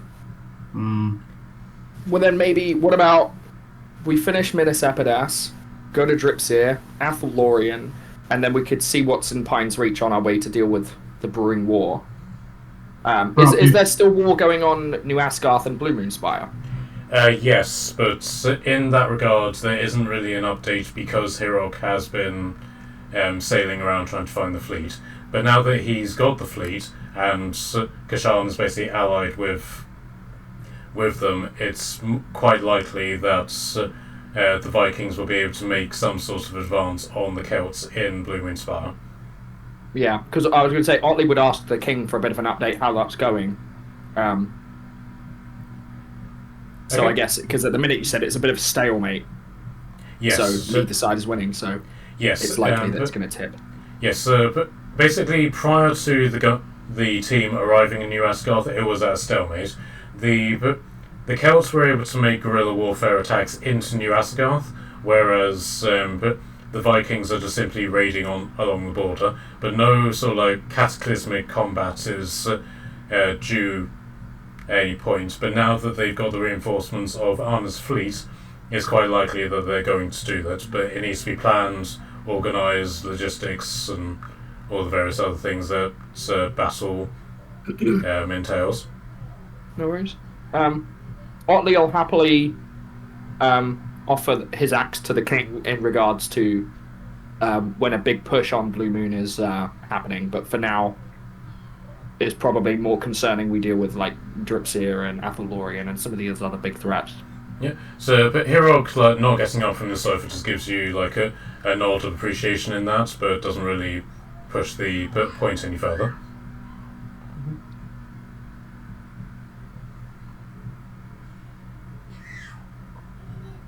Okay, Onyx, do you have a say in this?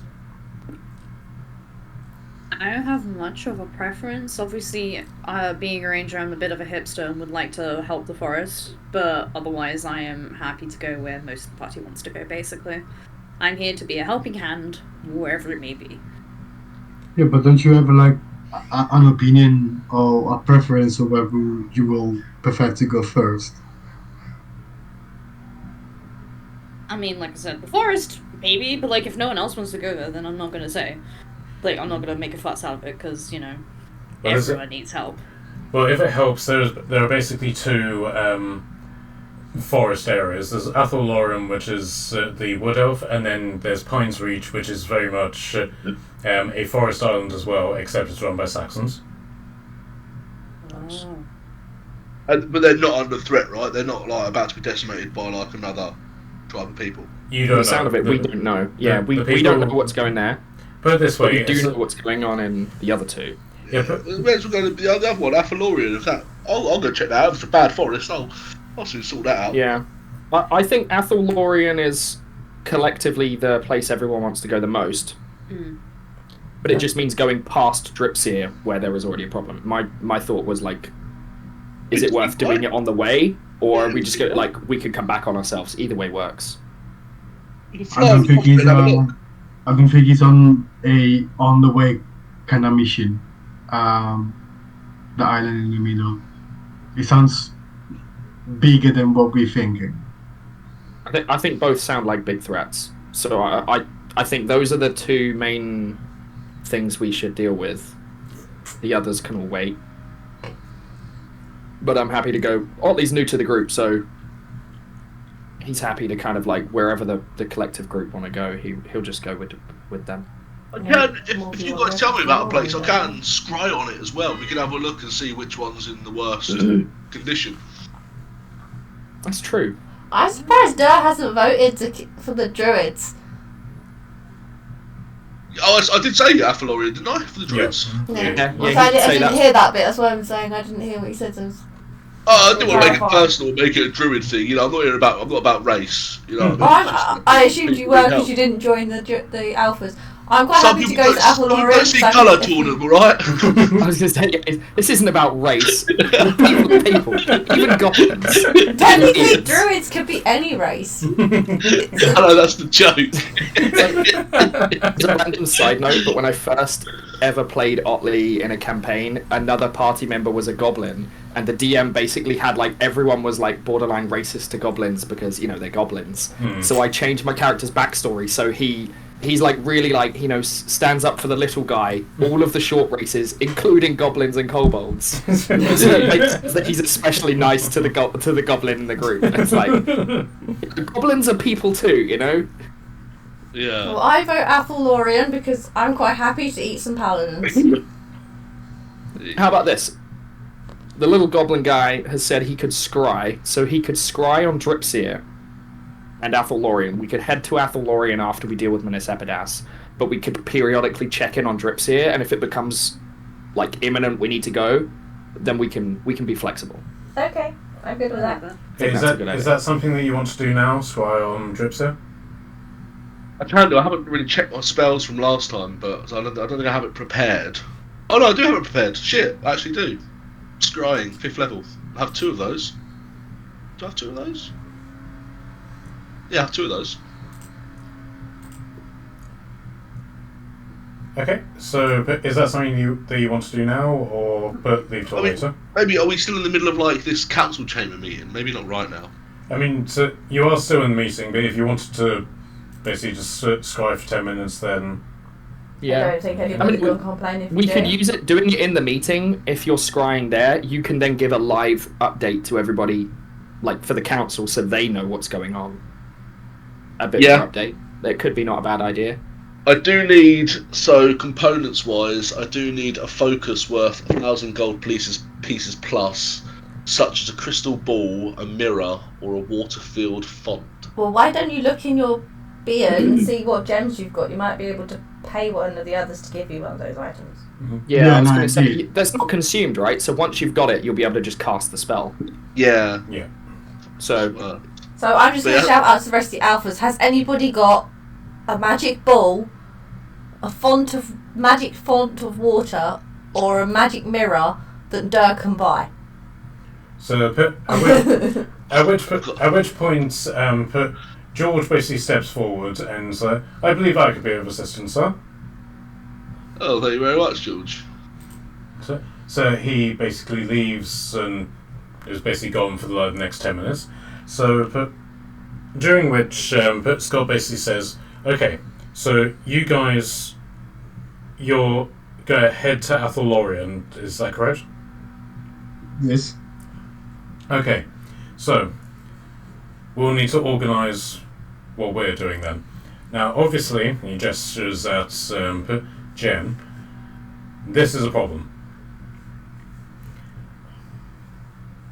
Even if Jen isn't in this willingly and she's been kidnapped by this beholder person, we have to assume that any gens that we meet along the way are hostile.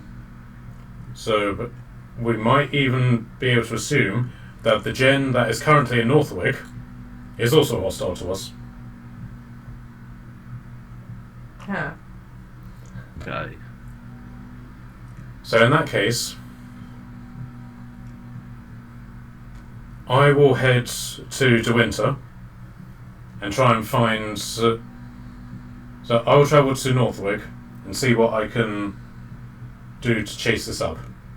In the meantime, Clarissa, you may as well head back to Dripsy.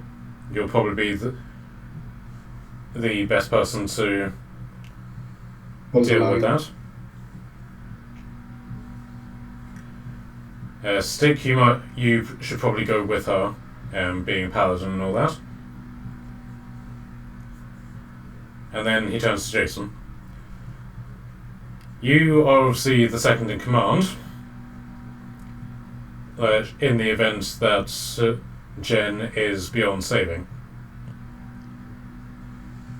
So, in that regard, what are your orders? So Jason basically stands super tall and poses for a moment and then says, "Oh no."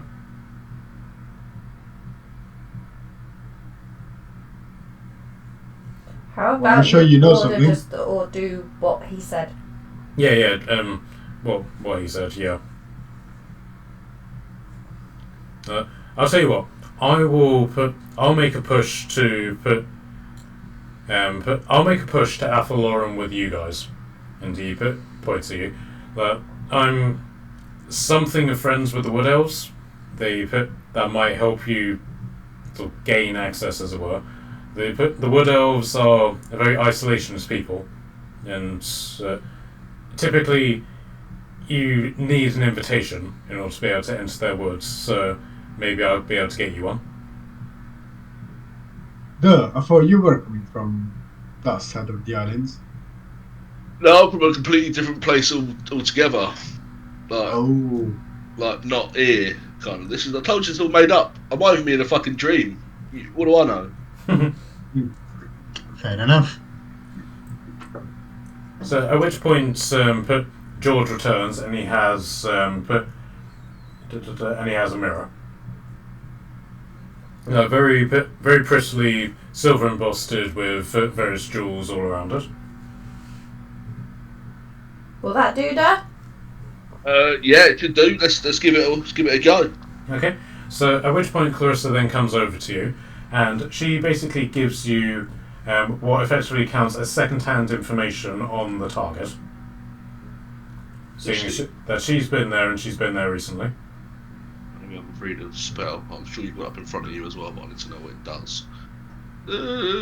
Scroll. Scroll back, scrolling. Okay. You can see or hear a creature at the target. I can concentrate on I'm pretty sure you can scroll on a place, right? Yeah. Even if you can't, I'll retcon it and say that you can. No, I've got second hand. I've heard of the target. Yes, and she's +5. Oh, it's +5 to their save. I guess the place can't save though, right? It's people that save. Yeah, I'm just saying she's come over and she's given you sort of like points to focus on. Like, but where the latest. So what a roll then? Is it that you have the targets? They're both for people. Yeah. So yeah, typically you scry on a person. Yeah, I'm just I'm retconning it in this point. That So I don't have to roll anything, is what I mean. That's what I'm wondering. I don't have to roll anything or do anything. No, you don't. I'm just saying narratively, Clarissa is telling you about this place. This do. Thank you. So you begin like casting this over the next 10 minutes, and Scott basically carries on. So I will head to Northwick and attempt to find out what is going on with Jen. Jason will go with you lot. Clarissa and Stick will head to Dripstone. And then he just points to the Alphas of New Asgarth. You will probably be best going back home and ascertaining try and find out what's going on in Blue Moon Spa, if anything at all. And then he turns to Kashan. You now have Anna's capital ship, and you are now the captain of it. So, but in that regard, I have a mission for you, if you're willing. After you've dropped everybody off where they need to go. Kashan basically says, "Yes, adventurer." And then at this point, Hero takes over.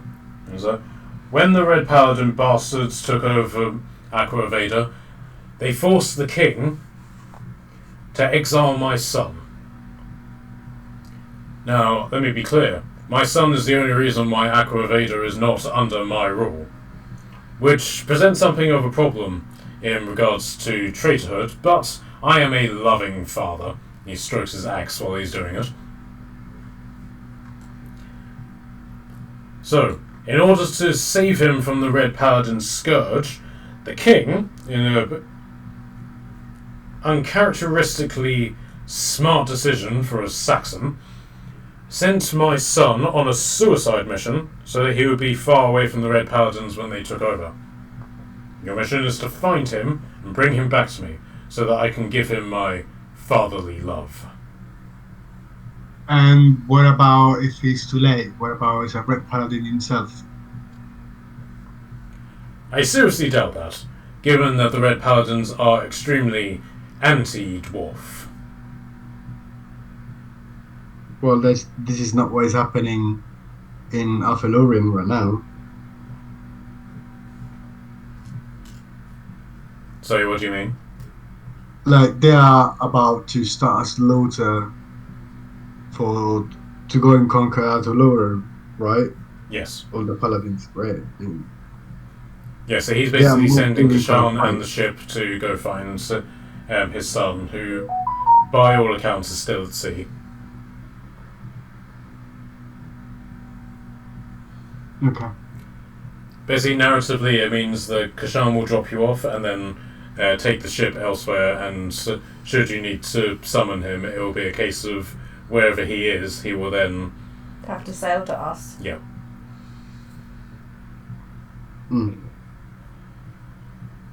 Okie doke.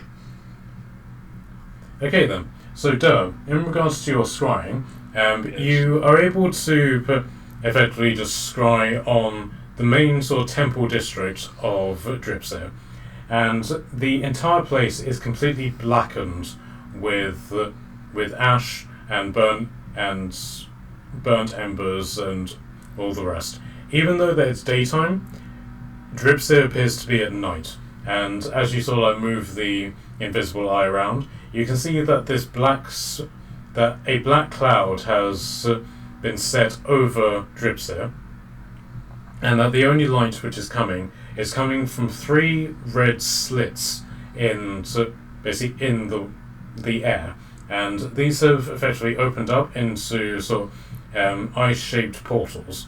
And coming out of the portals, not necessarily in any sort of formation, are small demons. Some of them are just like hopping along, no weapons in hand.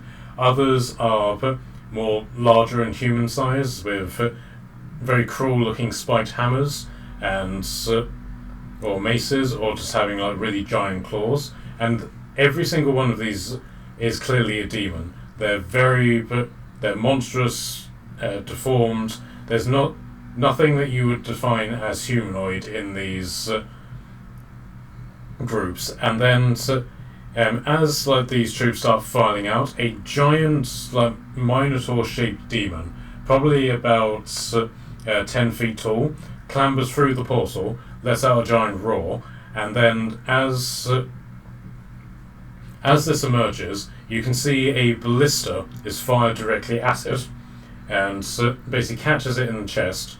And then as you turn the eye around to sort of see where the ballista came from, you can see that a bunch of human, elven, and dwarven warriors have formed a shield wall in front of all of these demons, and they're effectively protecting these 2 giant ballistas, which are firing like bolt after bolt at the portals. Shit. There's a fucking war going on, guys. It's crazy down there. The main thing that you're also seeing is that the majority of the humans are dressed in paladin gear with white robes, and the majority of the dwarves appear to be Vikings. Ooh. And then you've got sort of like elven archers who are just like firing longbows, and then you've got the occasional halfling who is firing crossbows or shield and pike, that sort of thing. So the point being is that it's a very multicultural alliance which is holding the line. Yeah, it's all kicking off, guys, but I don't know. It looks pretty shitty, but we'll have a look at the other place and we'll see if that's doing any worse. Okay, so you cast scrying again, but unlike unlike before, you don't have any sort of like knowledge on this, so it takes you a little while to sort of like get to a point where you can actually see anything. You're seeing like you start off seeing like really lush trees, like really being framed in the afternoon sun, shining down and casting this like really beautiful orange glow on the forest floor. It is the middle of summer, so everything has that like really vibrant and lush greenery about it.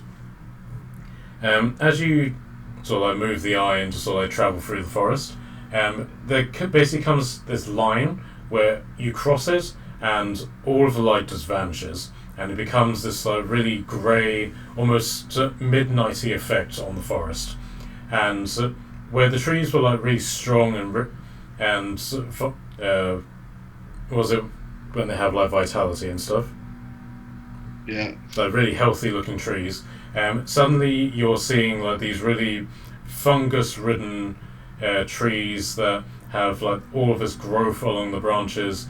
Nothing is growing in terms of like plant life or fruit or anything like that. And as you sort of like journey through this, you're also seeing that the insect life that is here has suddenly become monstrous. So where you had like small ants and millipedes, you have ants the size of dogs, and millipedes that are these giant creatures that then lunge at one of the ants and basically just like wrestles it into submission. You also see that there are giant spiders everywhere, firing with like cobwebs that go right up to the top of these like these mile-high trees, and then as you just watch, you see out of what appears to be this sort of almost ditch in the forest, you hear the sounds of like metallic pincers, like ting ting ting ting ting ting, and then out of coming into your view is what appears to be a half human, half spider, and that spider is gigantic. Oh, fucking hell. Oh, I don't like it. At which point you get this like negative feeling and you pull out of the sky. Is he holding a torch? Sword. Like a lantern? No, that's fine.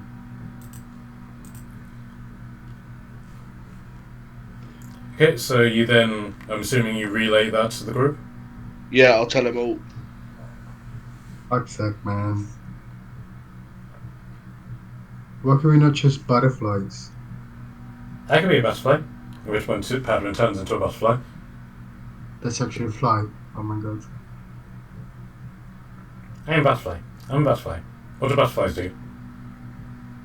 But Can I put it in a jar? 8 days after. I'm kidding, Good I'm not night. going to do that. You can be a collection item. I'll punch a little hole in the lid. Oh my god. I don't want to go in a jar. Jars are boring. I'm kidding.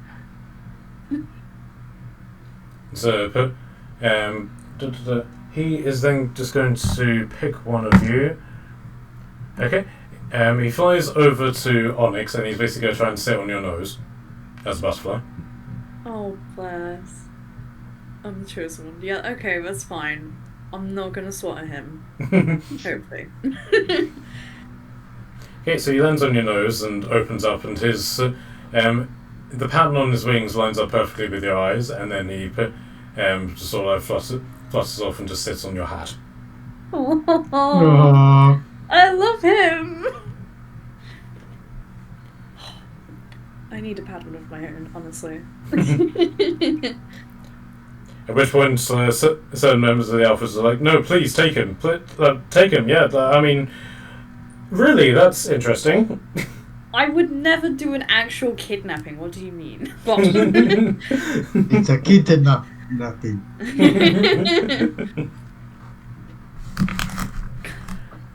All right then, that's settled. So, Clarissa has told us somewhat of what you guys have been doing in Septas. So how far are you with this sort of politic quest that you're on? Well, we've just dealt with the blue dragon. The grey dragon just casually stalks us. We've done the white dragon. Yeah, we've got. Didn't we do Black something? Dragon. I was saying we've got black dragon. No, it's black guard drakes, wasn't it? We haven't seen the black dragon That's yet. the drakes. Yep. We've got Black Dragon flying around. We're just gonna pay him a visit. Yes. So in terms of the Drakengard, you've just got the black and the red left to do. But then What he said. Then, in regards to the rest of the other parties that you basically need to work with, you have gained the support of. So first off, you've gained the support of the Crown Prince of Mensapidas, who basically stands as the ruler of the land, in place of his father. But you've gotten him to give you the vote of the military, as opposed to a member of the royal family. So you sort of abdicated in that point. But you've gained the support of his younger sister and brother, with a third sister waiting to be engaged with. You assume that you've gained the support of the landowning noble class by virtue of the fact that you saved the banks. You've gained the support of the clergy through Morela's relationship to Rianu Keeves. You assume that you've gained the support of the populace because you've done various things to support the people. The privately owned guild, you assume that you've gained that through the banks as well. The Drakengard, you're basically running at 3 out of 5, which is enough for them to give you the votes. At this point, it's just a case of you doing stuff for the sake of the Drakengard. You gain the support of the Druids, who have basically said that they're going to vote for you because they believe your story. You gain the support of the Beastman Guard by helping them in their mission, and the final estate, which is basically the foreigners, but you don't know how they're going to vote, but that's mostly because they don't vote. They basically just fill out questionnaires once a year, and the vote will then be applied to what fits with that. Is that the same questionnaire that we did once we entered in Minas Epidus? A similar one, but not actually the same one. Okay. But it's basically like a questionnaire saying, what are your priorities as a resident of Minas Epidus, and it's things like workers' rights, military security. More like a survey. Yeah. Okay. So they could vote either way, but as it currently stands, assuming that the ones that you you don't have an absolute guarantee for, assuming that they still vote for you, you have 1, 2, 3, 4, 5, 6, 7, 8. Yeah, you basically got 9 out of 10 in terms of the votes. So if you went to the council now and said, we would like to vote on this, but you would probably get the positive result that you're after. Okay. Well, there's still the Black Dragon that intrigues me on what's going on, but I'm happy to skip it if the group wants to skip it too. But you have also worked out that doing these quests does also generate some level of reward for you as well. Yeah.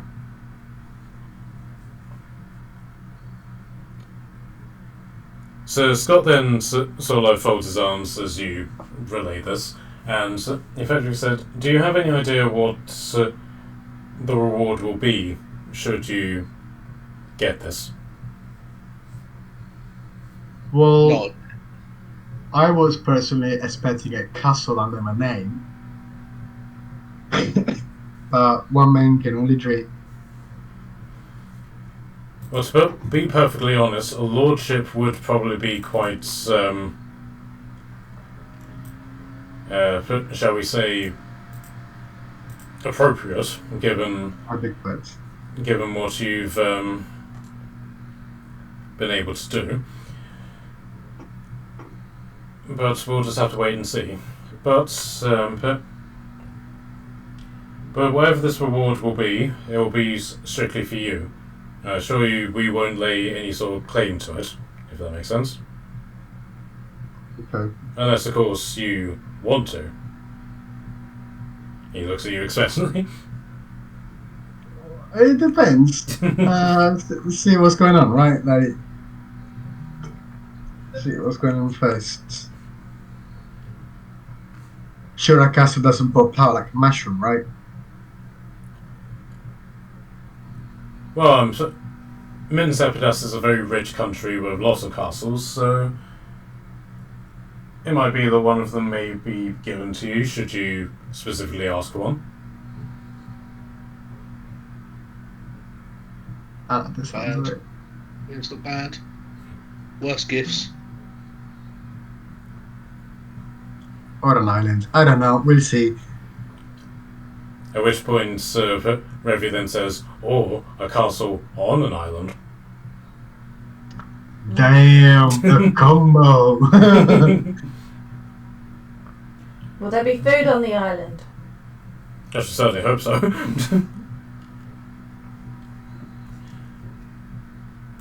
We're gonna call it the Alpha Castle. Alright then. So that seems pretty much in order. Carry on with what you're doing, and then when you're ready to depart, your pirate friend will take you the rest of the way. Okay. What about Jen? That is the question. So but he goes over to her and sort of like exposes the cheek that has the snail mark on it, and he says, "Have you explained to your friends what precisely is going on with these?"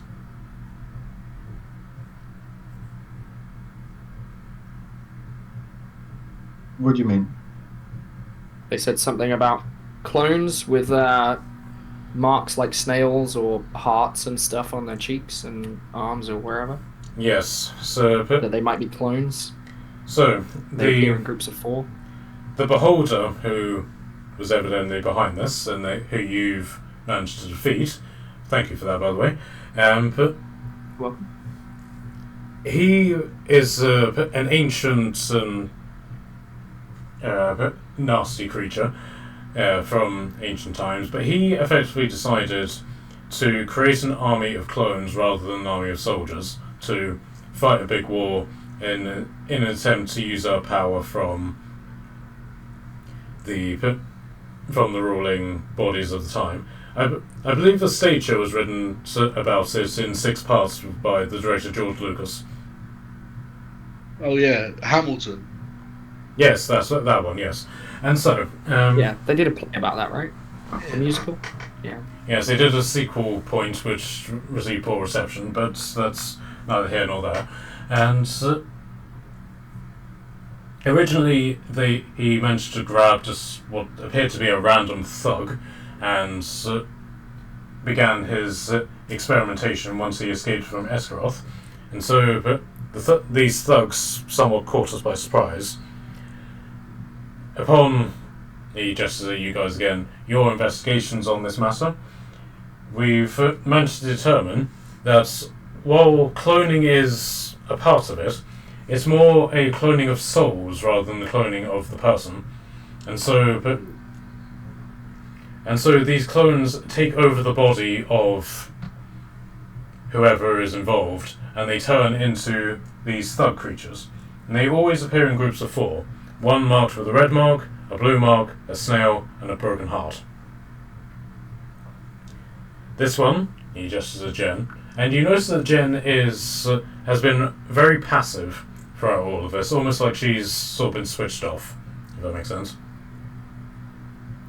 This one is evidently the snail, which tells us that there's at least 3 more like her wandering around. Oh, goody. Now, here's the problem. Jen, being Jen, and being an accomplished monster hunter, adventurer, and the leader of the Alphas, wields some pretty kick-ass weaponry, as I'm sure you have discovered for yourselves. Possibly. So... Don't know what you're talking about. Okay, go get deception checks. One companion's got like 2 of them on her hip, just like, No. I don't know what you're up. Yeah. I found these just, outside somewhere. Abandoned cave. Yeah, I mean, they can't have been that good. I took her down, with my bare hands, so. See? Yes, but that was just one. Just imagine an army of people like this going up against you. So these clones in groups of 4, seems like these have been taken down before, and there's still more of them. Yes. Would that imply that there's not just 3 more gens? There's 3 more to this set of gens, but there might be other sets of 4 elsewhere. Yes. And if they're cloning her, then She maybe must be she's not a somewhere as traitor, well. but maybe she's been taken captive and experimented on. Hence while why she was we on need to... mission. Yes, hence why we need to investigate this. Okay. Where was it that she was sent on mission last? Northwick. Real gen? But we reconvened there after your adventures in Aqua Veda, and then from there journeyed to New Asgarth. Okay. And you said you're going to go there to check that out, right? To see if you can uncover information on that? Yes. Now, here is Makes also sense. the potential problem. I've never met a necromancer who has never had safeguards of necromancy for their own death. Apply that logic to people who use cloning. It may be possible that the beholder has applied this process to themselves. So that may Maybe mean they have clones. So that may mean that despite you defeating the beholder, there may be more beholders to carry out this work. So I fear until the point that Jen is rescued, for want of a better word, we may be facing an army of Jens in the time going forward. So basically, we need to go directly to the source. Potentially, yes.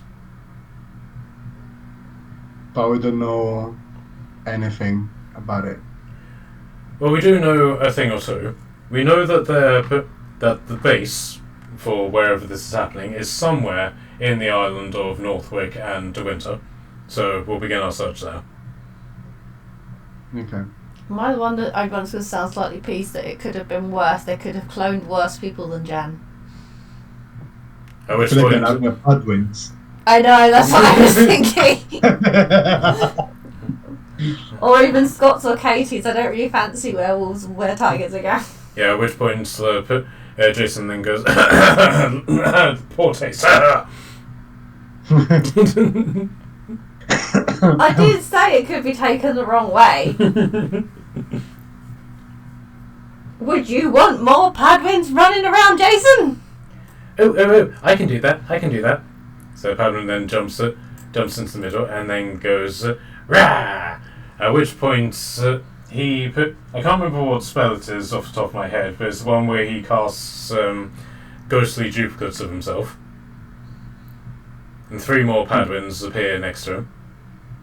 Case in point. Would you want more Padwins that could do that? I can cast Fireball. Exactly, Jason.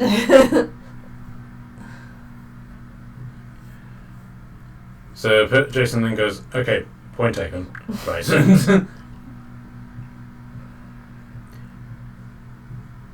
So everything then seems to be in order, and then he just sort of opens the floor to all of you. Any questions? Nope. No, I think it's all been covered. Yeah. Alright then. And then he addresses this to Oakley, Ravi and Doe again. The invitation for you to join us is always open. He just nods. Okay. So he goes, "Very well, council adjourned." And someone deal with that. He points at Jen. So Yeah.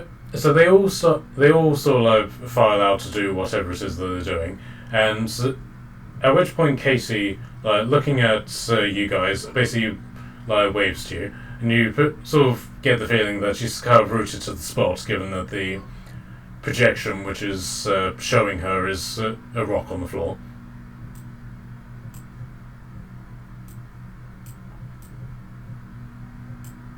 She's a vampire, right?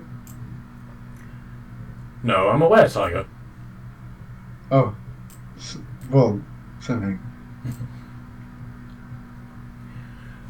So, and this, you can see that she's somewhat nervous about discussing whatever she's going to discuss with Otley, Revy, and Durr present. And then she basically says, "Have you had any visits from our mutual friend?" Ooh. No. The visits stopped occurring since. Since you Oh my entered the God. Vampire Lands.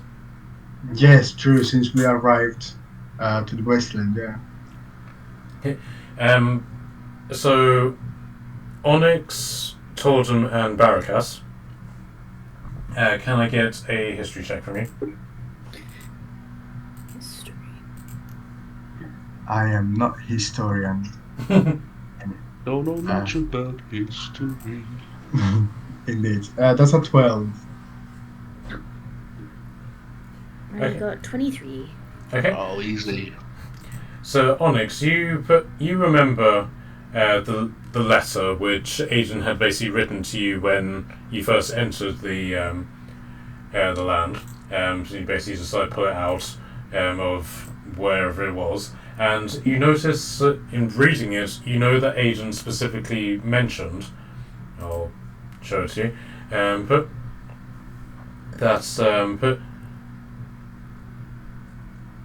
that you have a protector, and that protector had no power in his realm. And at the time, you guys didn't necessarily know who he was talking about, and now that Katie has sort of like raised the point that you haven't had any visits from the vampiric dreams, you sort of put two and two together and know that the vampire lands have been what was blocking the dreams from occurring. Okay, but then we had several slips since we left the vampire wastelands, and we sorted out all the case, and nothing happened again. Well, that was that's something that he wants to discuss with you. I mean, unlike you, I've been traversing the dreams as they've been occurring, and he has a proposition for you, for us, as monster hunters. But since you've shown such, in his words, panache of slaying vampires, he's somewhat reluctant to engage you again. So he's asked me to ask you, are you willing to meet with him again in a non-lethal capacity? Well, what will it be the pro and the cons on meeting our friend? Well, the cons is that he's a vampire with the power to bend reality and potentially kill us all in our sleep, literally. But the pros, I suppose, we could perhaps gain a very powerful ally. I mean, I think all of us have gained from having these dreams in some form or another. Yeah. But it's my vote that this vampire seems to be this powerful. He's only an ally while he's useful, but if he ever decides to turn on everyone, he's a threat. Okay, so does anybody want to explain to Oddly and obviously Revy not being here, but what they're talking about? So, we started to get very vivid dreams of a cursed land who was literally trying to attack us or putting on an edge and trying to solve literally the dream. And we understood that it was all caused by a powerful vampire. Now, for one reason to another, everybody got the same roads, but we never intertwined each other. We all lived our road, and we all ended up, at the near the base of the castle. And since there is when we arrived physically at the wastelands and the dream stops. Now, at the end of every dream, something happens and it will leave you with like an object, or someone got wings, someone got a little power up, stuff like that. Everything that had been left behind in your sleep, you were waking up with the item in your hands. It was very creepy. But yeah, those dreams stopped when we arrived at Wastelands, and now we are. Is this different from the other powerful vampire we let go? Yes. Yeah. Okay. So it's the second time it's happened. You still let the second one go? I don't know because I never met the vampire last time. I barely made it down the side of the cliff. Yeah, she The spent vampire got pissed off, so basically just teleported me halfway. Yeah, she spent every single one of her dreams just jumping off the cliff. Oh, very nice. It's my dream, so technically in my dream I should be able to do what I want to do. So if I want to fly in my dream, I'm going to fly. So you I don't guys know why make I a have funny accent habit there. of letting powerful vampires just roam free? I didn't think it was an habit. I just thought it was a one-time thing. Now I'm hearing it's a two-time thing. So maybe it is a habit. Don't take it the wrong way, but Onyx made best friendies with this guy more than anyone else. Us What was best he- friends. Well, I Boney was- Bob? Who gave you Boney Bob? Yeah. Boney Bob came out of your dream. Boney Bob is my homie, okay? Don't disrespect him. I'm not. I'm just saying, like, you benefited the most from the vampire. Vampire gave you Boney Bob. No, Yeah, he what- gave me Boney Bob and a dagger of venom, and also, like, a really important fucking holy symbol that I gave to Morella. Marilla. Who then never used it. Yeah, bit sad Is- about that. Is Boney Bob just out with us, or is he hidden? Where is he at the moment? In You Onyx's cannot hat. see him. It's invisible. Is he a fucking spy? Where's his Boney Bob? Has he been spying on the whole whatever in your time? head. Wait, did we even bring him out of the crate? We kind of told him to sit on the vampire, didn't we? So there was a point where He was sitting on a vampire in a jar. so there was a point where when Willem the vampire departed, Boney Bob did say his farewell to Onyx and saying that he would see her again. Now bear in mind that Boney Bob is a skeletal version of Onyx, so not only did Onyx in these dreams die, but she also had a sex change. So Yeah, it's a long story apparently that I don't even know happened. But but we're so, homies. so Boney Bob is basically just waiting in the dreams for Onyx to return. But there are also other people who were in the dreams for Kashan and Morella, who obviously have left now. So Morella had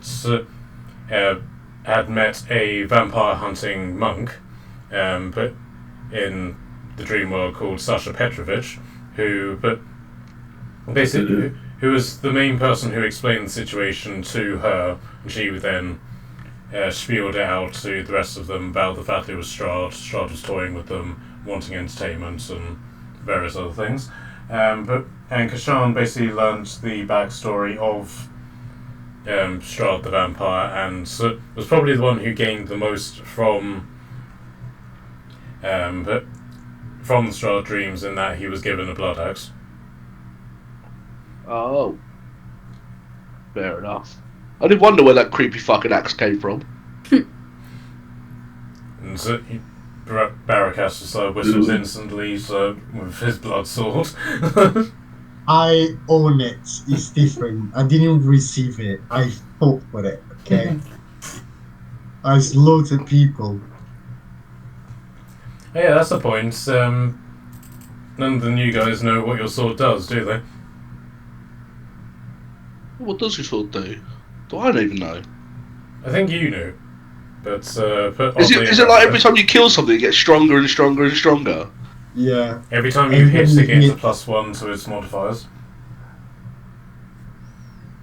Damn. So if he goes up against like the Tarrasque and hits it 52 times, he'll get a +52 to all of his hits and damage. So it's like the more you hit, the more likely you are to hit as well. Yeah. So Casey basically just sort of shrugs and says, "So, shall I tell him that you're willing?" Just a quick question before we say yes. What is your relationship with them? Them being? The vampire person. Yeah. There's no relationship. Why would there be a relationship? Because this. I haven't slept with anybody. I'm just gonna point at Not Scott. like Yeah, I Like, don't. how I don't do you doubt know? I'm that. gonna point at Scott and then point at indicate a Padwin. Where do you think that came from? Okay, fine. Fine, I'm sleeping with a lot of people, but no. Not in this case. Do you want a dragon too? No, I really don't. Like, with relationship, I mean, like, how do you know him? Well, I don't. I've been subject to the same dreams that you have. It's just that my dreams carried on where yours haven't. Oh. You're being stalked by a vampire. So you've basically you spent the better part of a week in the vampire lands, and it's now been the better part of like a week and a half. So she's basically had all of that time to effectively have the exact same dreams that you have, but she has basically what she's saying is that she's progressed enough in the dreams to actually get to Strahd in the castle, and Strahd has now told her what she wants and is now using her as an intermediary to communicate with you guys. Oh, okay. Makes sense. Alright. Well, I won't say no for a proper introduction. It'd be fascinating. How about you, Onyx? What's your take on this?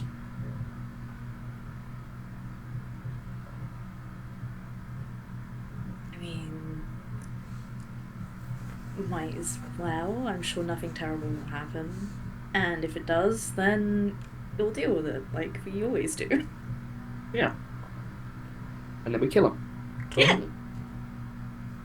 Think of the XP we'll get. Yeah. Maybe a new coat. Yes, darling, this is made of flayed vampire hide, so very rare.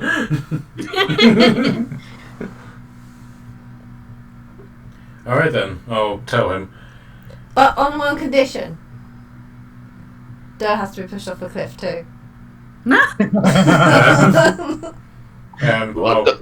I'll tell him that, sure. I can't imagine why he would say no. Won't be the first time, won't be the last. Alright then, and at which point Padwin sort of comes over and sits down in front of the projector and basically says, "I love you, Mummy. Mummy loves you too." And then like she can't necessarily touch him or anything, but she makes the motion to touch him. Like she holds out a hand and he sort of waves his paw at it. At which point the projector then powers down and she disappears.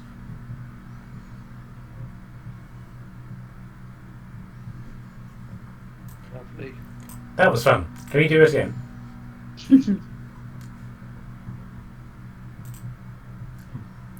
Oh, can I show you the fun thing that I did? Yeah, go on. So, I went to... When I was in New Athgoth, I went on a quest. I went into a cave, and there was a thing, and then I found another thing, and then went to another thing, and then did a thing, and then the thing went in the thing, and then You went to lots of places. And then he reaches into a pack, into a little pocket on his little coat that he's wearing, and he pulls out a little tube and goes, "It's a lightsaber!" What? and he activates it, and a little yellow laser blade comes out of... That's fucking awesome. Where did you get that? I told you, I went on a quest. Ring, ring, ring, ring. Guys, I'm just saying, we need a Padwin of our own. Come on. He gets a lightsaber, we need one too. I want to go for a quest with Padwin one day. Yeah! Ooh, that'll be fun. I can show you the thing. And then the other Come things. on. Show us all the things. I'll go with Eddie. And so, there he runs over to Scott. Okay, so at this point, Clarissa comes over. He's like, I heard you talking to Casey about vampires. Mm-hmm. How much... Have any of you heard the name Zan while you've been here? In Zalabin. No, I don't. There wasn't one of the vampires in the vampire land, was it? Wait. I'll allow you specifically, a history check, Torben. Which is whether it's really wrong or really right.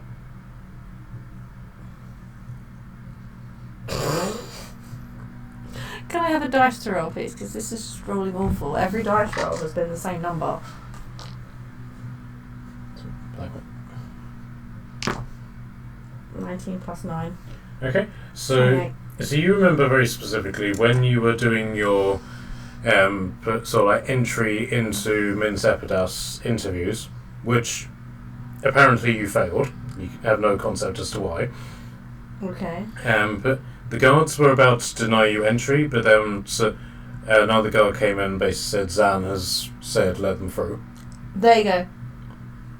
What he said, but Torden's going to say it.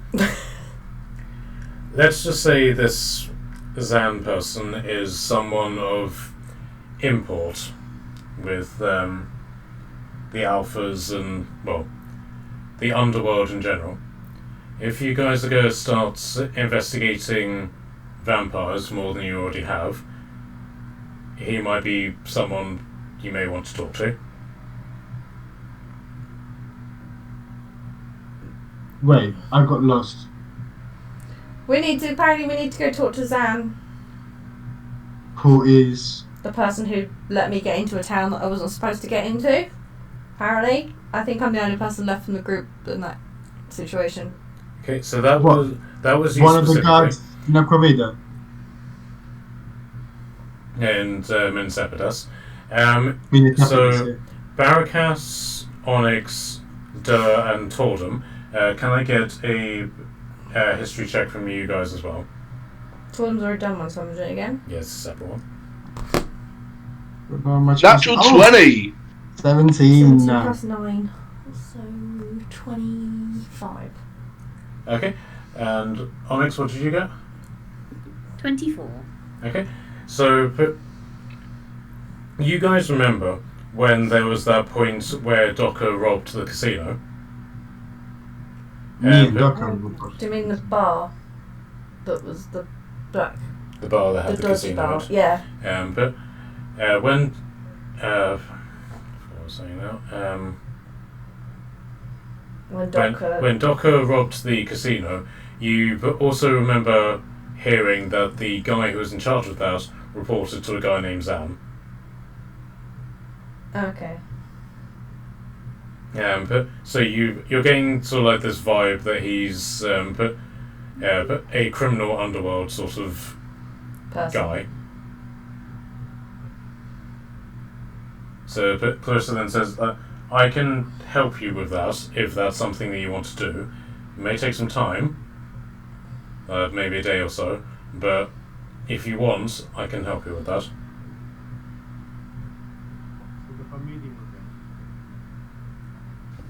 What was that, Mikhail? To set up a meeting with him. Yes. Let's just say you'll need to buy your way in, and I just happen to have the thing that he'd be interested in. Interesting. No. You think it will be a nice alone? I think he'll be useful. Nice is a strong word, and it doesn't apply to Zam. Let me be perfectly clear. Interacting with him will be dangerous. So be absolutely certain if you want to engage with him. Girl, we can be dangerous too, you know that. Yes, I'm very aware, but I don't want you coming back to me crying like a little girl saying that I set you up or anything like that.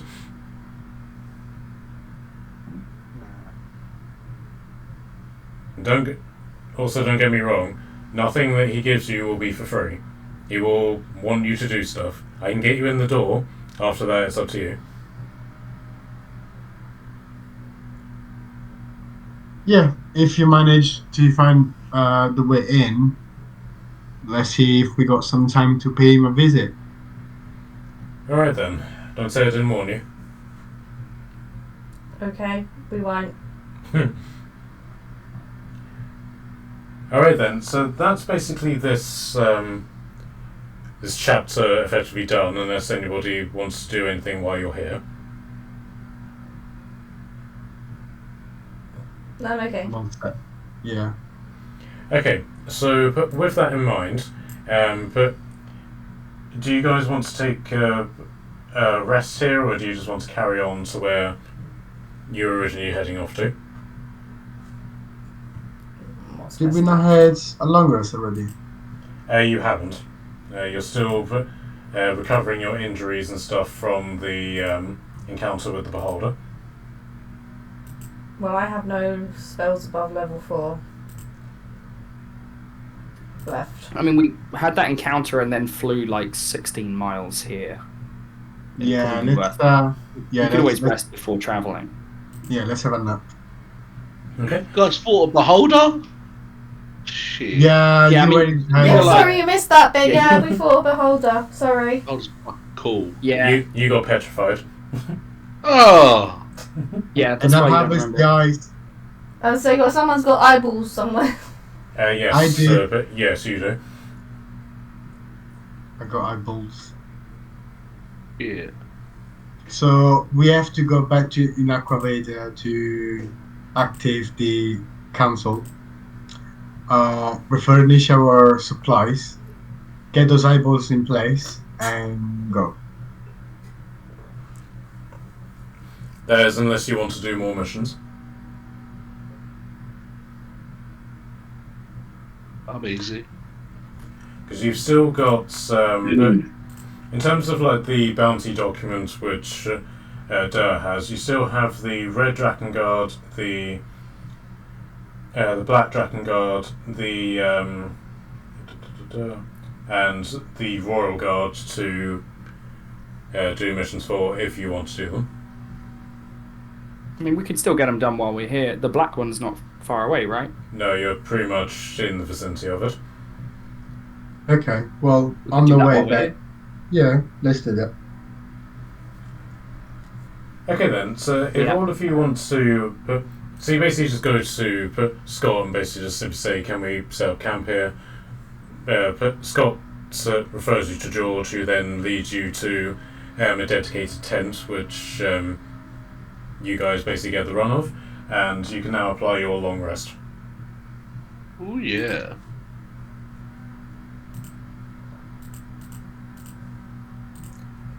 Will there be anything else that I can do for you, sir?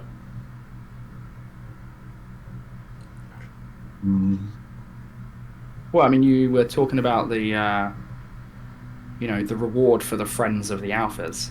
Indeed.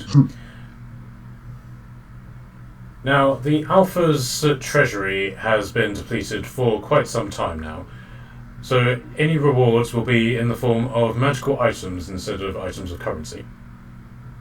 Yes. I don't really think we need any money. We did kind of save the economy in another country. So, but effectively the premise of the Alphas is that they've got loads of really cool stuff, but once that's gone, it's gone. If that makes sense. That's fair. So, but in sort of the interim between now and next session, but I'll also send a message to George in regards to this. Can you pick a rare magical item that you would like to be given? Oh, fucking right. All right. And it'll just simply be a case of, through various means which you guys aren't necessarily privy to, they're able to conjure up this magical item and present it to you. And then in the case of Barracas, Onyx, and Totem, if you could pick a level 4 spell to be in your upgraded alpha mark. Yeah, I am decided between Wall of Fire, Ice Storm, Dimension Door, and Black Tentacles. Dimension Door's pretty fucking sick. But you got a few teleporty ones, haven't you?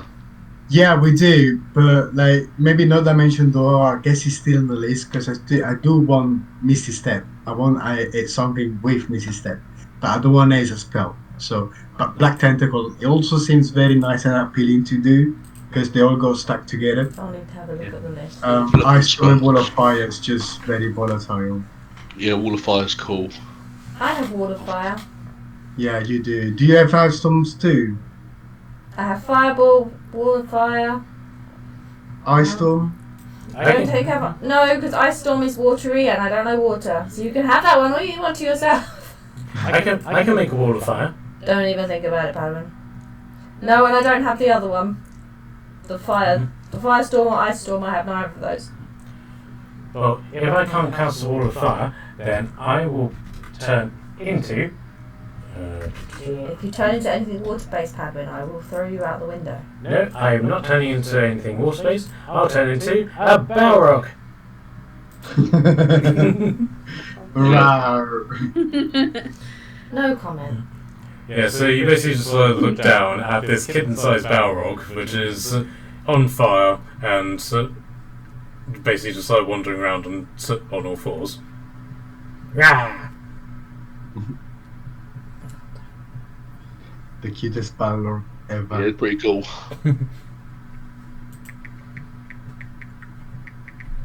I don't need to find a spell now, do I? No, just let me know later on. Okay. But how are people all off for time, by the way? I'm pretty knackered. Yeah, but it is getting a bit late, so